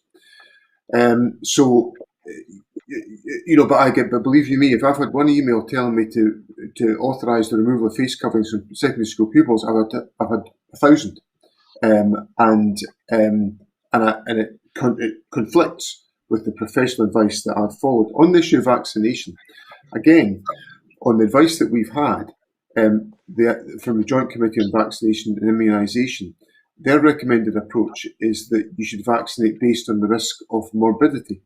And we've done that and followed it to the extent that 99% of the risk of morbidity is tackled by the prioritisation that we've undertaken. Now, in amongst that, clinically vulnerable and over 50s, many teachers and school staff will have been vaccinated. But by putting in place the testing regime, we're trying to build reassurance, and indeed also teaching staff and school staff had the earliest access to PCR testing on demand should they be worried about COVID way back into, I think, probably back to August, I think, actually, we put that PCR testing in place should a member of staff be worried about it. So I hope those issues give reassurance that we've taken seriously the risk to members of staff and have taken a graduated approach in returning pupils. In relation to Tracy's points, I think it is important that mental health and well-being and the well-being of children and young people is prioritised. That's why the guidance that I issued about the recommencement of face-to-face education prioritise well-being of young people, and I think it's central. It's why we've put in place the mental health counsellors in secondary schools, and that programme is complete. And it's also why we've taken steps in our manifesto, looking forward, to set out the arguments why there should be no charges, for example, for music tuition, so that more pupils can enjoy that, as they do in the City of Dundee, that Michael has been often quoting. Well, there's a local authority, SNP controlled, that removed a 12% of all teachers benefited, and will extend that across the whole country. Okay, right, thanks for all those contributions. I'm going to skip on a little bit here and take some further education questions. So if we could go to Ray Caniffy first of all, for his question. Thank you. I Do you agree that someone working in a further education college who prepares, delivers and assesses learning should be a lecturer? And I'm going to read out another question on FE, which is, further education is seen as the Cinderella of education. Where does it fit in with the government's plans to address the country's skills gap? Is additional funding available to colleges to address this issue? And that question was sent to us by Margaret Scotland, but I've just read it out just now. So if we go to Michael, please. I'm just following what was down for this question. So Michael, if you go first here, please. Thanks, Ray, for that question. I mean, I'm assuming you're a college lecturer yourself, and the Lecturers Association of EIS have the full support and solidarity of the Labour Party in the action that you're taking. I think this is a recurring issue, frankly, around trying to kind of de-skill people who are working in that sector, and we need to make sure that actually, and I do think actually the government should take a more active role in this. You know, colleges are different to universities in terms of universities are independent bodies, and colleges, work to more of a government agenda, and they have a more direct role. So frankly, I would call on John tonight to pick up the phone to Colleges Scotland and sort this out, and get this sorted for your members. I do think, in terms of Margaret's point, it was described to me by a college principal actually as that colleges are the kind of the middle child, caught between and feel kind of squeezed in the middle as a result. I think we all believe, I would be surprised if anyone on the panel disagrees, that colleges are going to be a huge part of the solution to the unemployment crisis amongst young people that we see. So we're looking at just yesterday figures coming out showing a 50% increase in youth unemployment, 15% across the rest of the UK. So a really, acute problem in Scotland. If colleges are going to be part of that solution, we need to support them to do that work. I know that actually colleges are a bit apprehensive because they can see this coming. They can see actually being told they're part of the solution coming. But at the moment, they're managing in a situation where many of the institutions are effectively bankrupt, and they are trying to deal with this strike situation and because it's a pressure of budgets, but they know they're going to be asked to do this work in the future. So absolutely right, it's a critical part of our education infrastructure. The work that lecturers do has to be supported, and they have to be supported as the professionals that they are. Thank you, John. Thanks, Carol. I agree very much that we must have a professional recognition of the lecturing community within our colleges, and it must be a central part of the ongoing approach of the college sector. There are, of course, however, a range of different roles that are performed within colleges, and essentially that's the issue that is causing the dispute at the present moment between EIS Fila and Colleges Scotland. And I think all of us would want that diversity of role to be continued, because the diversity of role is essential to provide the high quality learning for individual students. So, but what that shouldn't be mistaken for is any argument about diminishing the roles of lecturers. We actually see a rising number of lecturers within our colleges in the latest data that's available.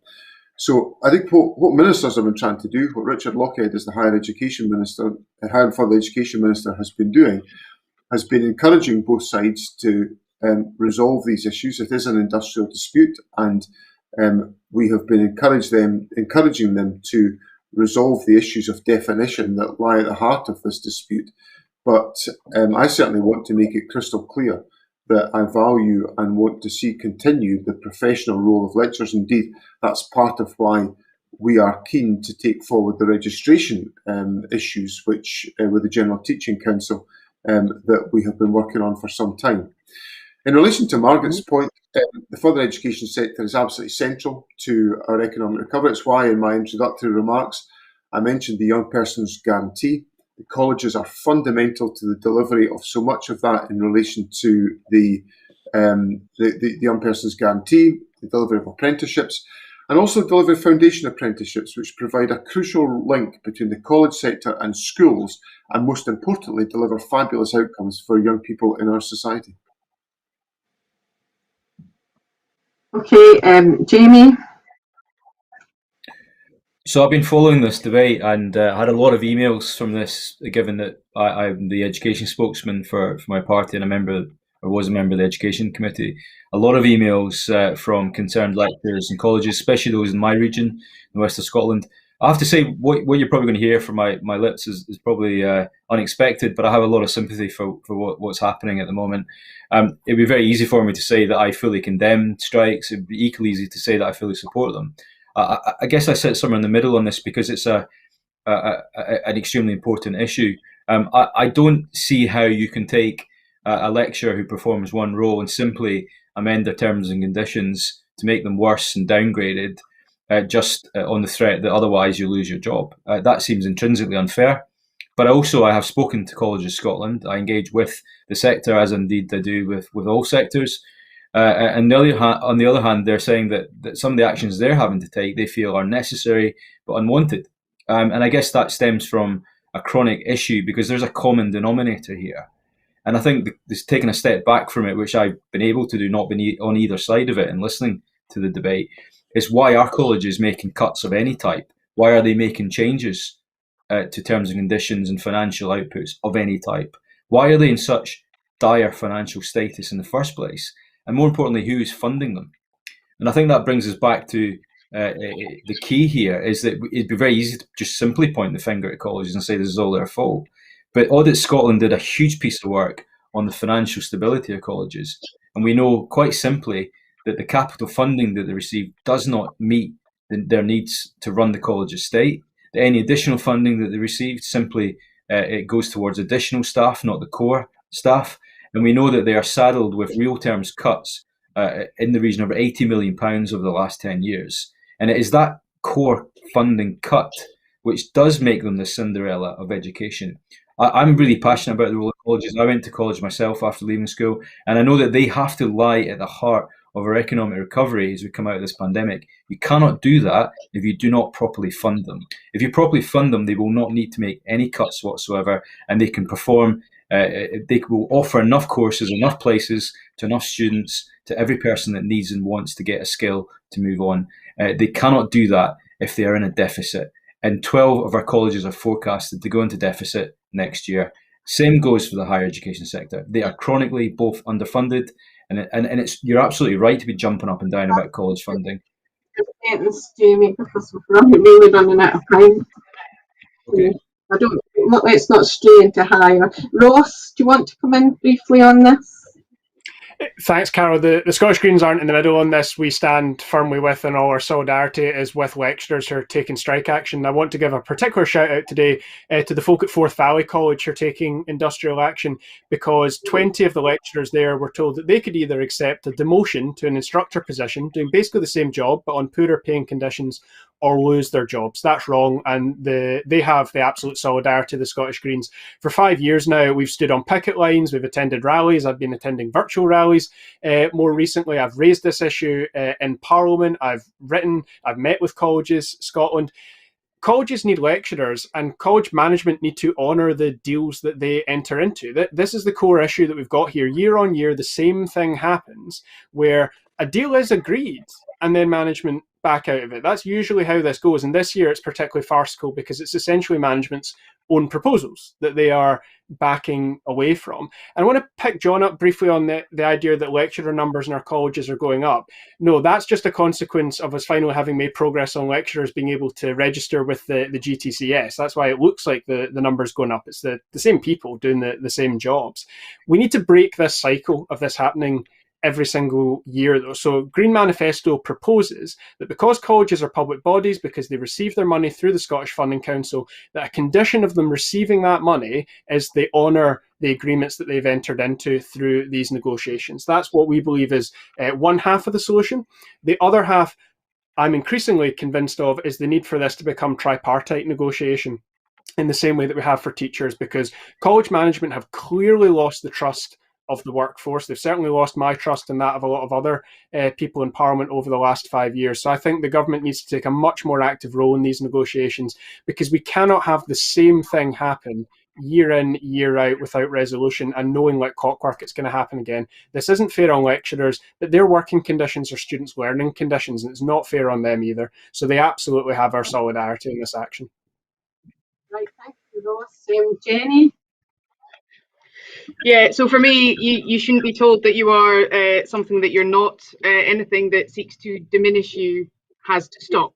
I think we've got to the stage where I would like to see government step in. This year has been hard enough, and this has happened for years before, and we need to do all that we can to fix it for staff and for pupils. Colleges have had a really rough deal.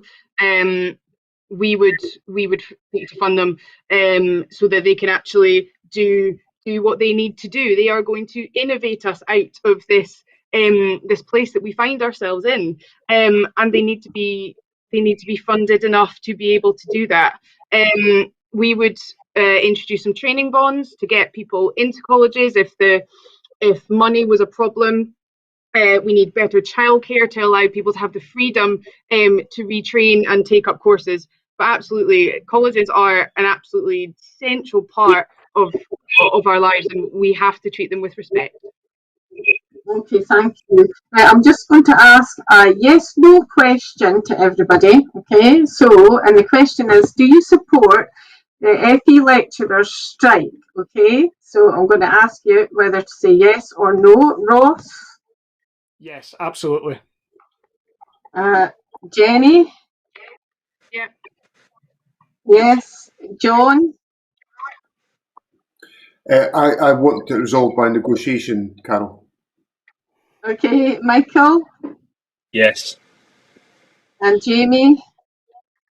I don't support strikes. I've always been public about that, but I do understand why they're striking, and I share their anger. Okay then, that's great. Now, Sorry, for you folks, we're trying to organise an EIS Hustings at some future point. So if you want to come along and speak to us again, I don't know who will be getting invited to that, but just so that you know that that's coming on. So we're going to try and extend till 8. We've got till 8:45. If everybody could manage to stay with us till then, I'm asking the panel, and we're not rushing away to get their tea at 8:30, because we're running out of time. So I think we'll very quickly take questions 6 and 7 together, and we'll have to go for really short answers, I'm afraid. So question 6, Khadija Mohammed, please. Thank you, President. Question to the panel is: the recruitment, retention and promotion of Black and minority ethnic teachers has been an ongoing issue for a number of decades. Professor Ashard's report, Teaching in a Diverse Scotland, 3 years on, outlines a number of recommendations with regards to the structural barriers BME teachers continue to face. What action do you propose to take? Thank you very much, Khadija. And question 7 will go to Carrie Oakes. Hi, Carrie. Thank you, Carol. Thank you. Good evening, panel. My question is this: well-being has been given a much-needed focus as a result of the impact that COVID has had on humanity. Physical activity has been very much promoted throughout the past year, and a return to sporting activity has featured as a social priority following the education of our young people. Whilst we recognise the huge benefits of sport and exercise, where do you see the arts featuring on the priority list? And to give you background, I say this as a pastoral guidance teacher, a mother of 4, and a musician who, in my voluntary capacity as president of the Scottish Brass Band Association, feels very much like we have no place on any political agenda or value in culture or society. Okay, thank you. So if I go, I ask you to keep your comments really quite brief, and start with Ross. Thanks, Carol, and thanks for the questions. In the spirit of trying to keep it brief, one specific action that I think we really need to look at for the progression of BAME staff is perhaps a reserved fund for the creation of promoted posts that are specifically reserved for BAME staff in our schools, because that is one way to get around the structural discrimination. Is if you're essentially incentivizing management and the councils by saying, well, the money to create that post wouldn't otherwise be there unless that post is for a member of staff who's a person of colour.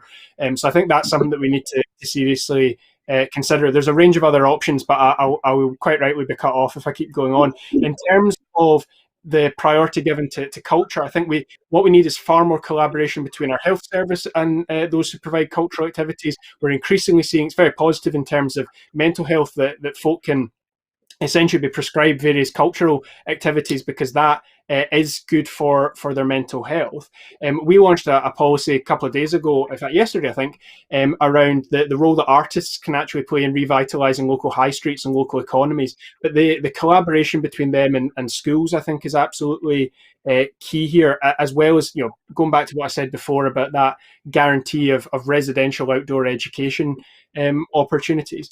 Cultural budgets were some of the first to be absolutely decimated when local council cuts started in 2010. So we need to see a reversal of that, as well as more funding directly from Creative Scotland. But for me, what's absolutely critical is getting a link up between the council as the education authority, the health board when it comes to mental health, and those who are actually providing cultural opportunities. On music, very specifically, final point, we would eliminate charges for instrumental music tuition. We think that's absolutely key, particularly for young people in working class communities. Thanks, Ross. Jenny? I'll try to be brief. I think on the first point, there's so much to be done. I think there needs to be a cultural shift, which is we have a policy in our manifesto in relation to Black Lives Matter and how we include information about our history and LGBT and things that aren't necessarily there already, how we ingrain that in the school system. But I think there's a lack of transparency in recruitment and in promotion. And I think much like with the gender pay gap, I think we need to look at that as a way of making a change. In terms of the arts, it's absolutely close to top of my agenda. We would also make music tuition free, but I think one of the important things to say is what we've seen over the past year is National Theatre making performances available. We've seen lots of organisations like that providing us with incredible pieces of art to get us through this difficult time. And I think we need to reflect on the importance of that, why that happened, and make sure that it is top of our agenda. Thank you, Michael. Yeah, I think the first question is a really complex issue, and with issues of making sure that we can support and recruit, focused recruitment, and then appropriate support of BME teachers, also making sure that they can climb that progression ladder so that they become visible role models and for recruitment, so we can bring people into those situations. But it's deeply complex, and I think it's something that certainly needs addressed. I think Jenny's points in terms of almost the decolonisation of the curriculum, a recognition of our role in Scotland and empire and slavery are actually associated matters that we have to take very, very seriously if we're going to tackle issues of structural racism in our society. I think Carrie's points around the arts and culture are so well made, really close to my heart as a very inept viola player, but also in terms of work that we've done in Dundee to support Big Noise Douglas and Systema Scotland, a fantastic organisation who have been doing a lot of online teaching during over the lockdown. But The cuts that John says never happened to council budgets have resulted in peripatetic music teachers, arts teachers being removed almost across the board. We need to make sure that teachers are supported to bring arts back into that curriculum as much as they can, because I think Jenny's absolutely right in terms of the real value that these bring to children that are beyond the kind of the test and the academia, and that give a richness to life that is I think we're all yearning for at the moment. Okay, thank you. John? Thanks, Carol. I commissioned Professor Rowena Arshad to look at these questions because I was deeply concerned by the lack of diversity within the teaching profession, and Professor Arshad produced a really substantial report which we are working to implement, and some early steps of progress have been made, but I'm not for a moment going to suggest that they are anywhere near enough. I had a discussion before Parliament rose with Professor Arshad to capture just the progress that's been made and to seek her views on what further steps need to be taken. And as ever with Professor Rowena Arshad, she volunteered her thinking and contribution so willingly to that process, and we're lucky to have her influence on this agenda. So I think the recommendations in the report are good, but we need to make sure that there is sustained implementation to support them, and that involves supporting BME teachers, supporting them in their career journey, and making sure that any additional barriers that they face are properly and fully addressed. In relation to Carrie's points, I think earlier on we talked about decluttering the curriculum, and some of the issues that Carrie raises are a product of our curriculum. Our curriculum has 8 curricular areas, which involves ensuring that in the broad general education young people have an appreciation of the arts, that they have an appreciation of the outdoors, about physical activities. So the expansion of outdoor learning has been critical in enhancing the curricular experience for young people. And that relates very directly to music tuition. My party has committed to abolishing music tuition charges so that more young people can be involved in this process. Some local authorities, it's one of these things, it's a mixed bag around the country.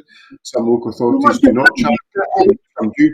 And we will take forward the very active work that we've formulated with the Music Partnership Education Group, which gives voice to the role of music within our school system.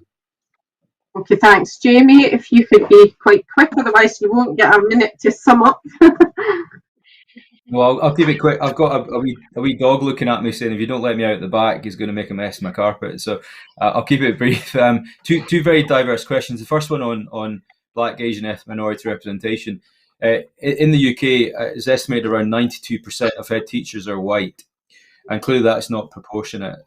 We know that around half the schools right across the 4 nations of the UK have no Black, Asian or ethnic minority representation at all in them. So, I think there's some very practical things we can do, but local authorities, I think, need to be accountable for this as well. They need to accept that there is inherent bias in a lot of the recruitment processes, and there needs to be a fundamental look at those recruitment processes and how they can be more inclusive and accessible. I think there's some very practical measures we can talk about, and I hope we can do that in the next Parliament. On the issue of the arts, I'm probably one of the few MSPs who came into politics from the arts and media environment, so I'm really passionate about it. We're probably the only party that actually in our manifesto explicitly has an arts bill, which has a whole bunch of things that we want to do in it. But we want to put in legislation the protection of the arts, funding of the arts, and at a schools level, of course, like others, music tuition is only part of that, but it has to lie. We have to have equity and fairness in this, so that young people, no matter what background they come from, can access culture and arts and music at the same level. It shouldn't come down to how much money your parents can afford for tuition outside of school. Thank you, Jamie. Right, now, we're really running out of time, but I want to give everybody a minute to, to sum up, and it is literally a minute. A big hook will appear if you're carrying on. So 1 minute, and we'll start with you. We're not going to go to individual view because that'll take longer as well. So if we'll go straight to you, Mr. Swinney, and if you start, please. Thanks, Carol. I very much welcome this opportunity to set out our thinking about the election campaign. For me, the re-election of an SNP government will be about continuing that focus on excellence and equity, of expanding the size and scale of the teaching profession, providing the opportunities for deeper professional learning, and to trust our teachers ever more to deliver the curriculum in a way that meets the needs of individual young people around our country. We're making progress on closing the attainment gap. I want to make sure we intensify that work by continuing the investment that we are making. We've committed to £1 billion of investment over the next parliamentary term to close the attainment gap, and that's what I look forward to an SNP government delivering, should we be fortunate enough to be re-elected by the people of Scotland on May the 6th. Thank you very much. We'll go to Michael, please. Thanks, Carol. I think the very wide range of issues we've talked to tonight about and very complex issues represent some of the scale of challenge that we're going to have in the coming years if we're going to recover our education system and make sure that we can build the better future that the EIS and all of us on this panel want for our children and for our country. That's going to take the focus of every single one of us to support our teachers and our support staff in our education system. And we have to do that from day one in this next Parliament. We cannot afford an SNP government, majority government, that is going to be dominated by the old arguments and the old ego trips. We need to focus on this national recovery that's required. So I would say to you, the Labour Party has a plan for an education comeback, but we'll always be on the side of our education workforce and helping you do the great work you do on all our behalfs and supporting our future. Thank you very much. I'll go to you now, Jenny, please. Thanks, Carol. There will be all sorts of reasons why how you decide to vote in a couple of weeks' time. There are so many big issues to tackle. We've discussed them, and tonight we often agreed. The EIS manifesto reflects a lot of my values. It reflects a lot of the Scottish Liberal Democrat values. What I would say to you is this: if you want a representative who is, or a party who is driven by making sure that everyone has the best start in life, that it doesn't matter what your background is, what your race is, who you love, the most important thing is removing barriers to your progress. If you believe in that, then it's the Scottish Liberal Democrats that can best represent you in Parliament, and we'll do that this time by putting recovery first. Thank you. Thanks, Jenny. Ross, can I come to you now, please? Thanks, Carol, and thanks everyone for having us tonight. The Scottish Greens have stood up for you as teachers and lecturers, not just in the pandemic, but across the last 5 years. We've listened to you, we've raised the concerns that you've raised with us in Parliament, we've confronted the government on these issues, and wherever it's been possible for us to do so, we've delivered on your behalf. We won that vote in Parliament that led to regular testing being available in schools. We got the SQA to reverse the disaster of last year's grading model. We understand the issues that you face because we listen to you. I constantly meet with, whether it's EIS national office bearers and staff, local associations, or individual teachers and lecturers, whether it's on the picket line or in a meeting like this. We're proposing the solutions that you know are required. We want to increase your professional autonomy, decrease contact time, and defend the role of lecturers. Who knows, if enough people vote Scottish Greens on the 6th of May, maybe the next Education Secretary will have that party logo there behind me. Okay, thank you. Jamie, you get to go last this time. Okay, thanks. Look, I want to end where I started, and that's that your manifesto said that we should have an education-led recovery, and that's firmly what I believe in. What I really fear, and it's a genuine fear, is that we go into the next Parliament and spend 5 years knocking about debates around the Constitution. We spent far too long doing that in the last Parliament. The Scottish Parliament, whatever you think of it, is a powerfully devolved Parliament, and education is a fully devolved matter. I want the focus of the Parliament and every political party in it to be on education. The First Minister repeatedly said, "Judge me on my record in education." Well, I hope she is judging her record in 2 short weeks, because there's so many promises were made and so many promises have been broken. We now have an opportunity to reverse that, and let's focus the next Scottish Parliament actually on education. Let's not talk about it, let's do it. And that's why I'm asking people to vote Scottish Conservative to at least elect people like me back into that Parliament so we can hold whoever's in government to account if I'm not in it. Okay, thank you very much. Okay, so that's great. We ran a bit, but made it in the end. So I hope everyone enjoyed tonight, and we've heard many promises and comments to think about during these hustings, and it certainly highlighted the key role education has in Scotland. And hopefully this hustings has given an opportunity to teachers and lecturers to share their views with the panel, and hopefully the panel will reflect on what they've heard from our members. And I hope these hustings have also been informative to our members in giving them your political ideas and policies and views. So I want to thank all the panellists for coming along tonight. And it's, you know, it's not so good being online, but thank you for coming and thank you for your contributions and giving us so much information and showing all your passion and belief. And I want to thank our members who submitted their questions and came along. And I want to say a great big thank you to all my colleagues out there from every sector, lecturers and teachers, for coming along and listening to this. And I know you've all had a busy day and coming along and spending half your evening doing this. And I know you've all had a busy day because teachers always have busy days because of all the workload that we have. So hopefully tonight's given you some information that will help you make your decision 2 weeks today on May the 6th. Make sure you use your votes.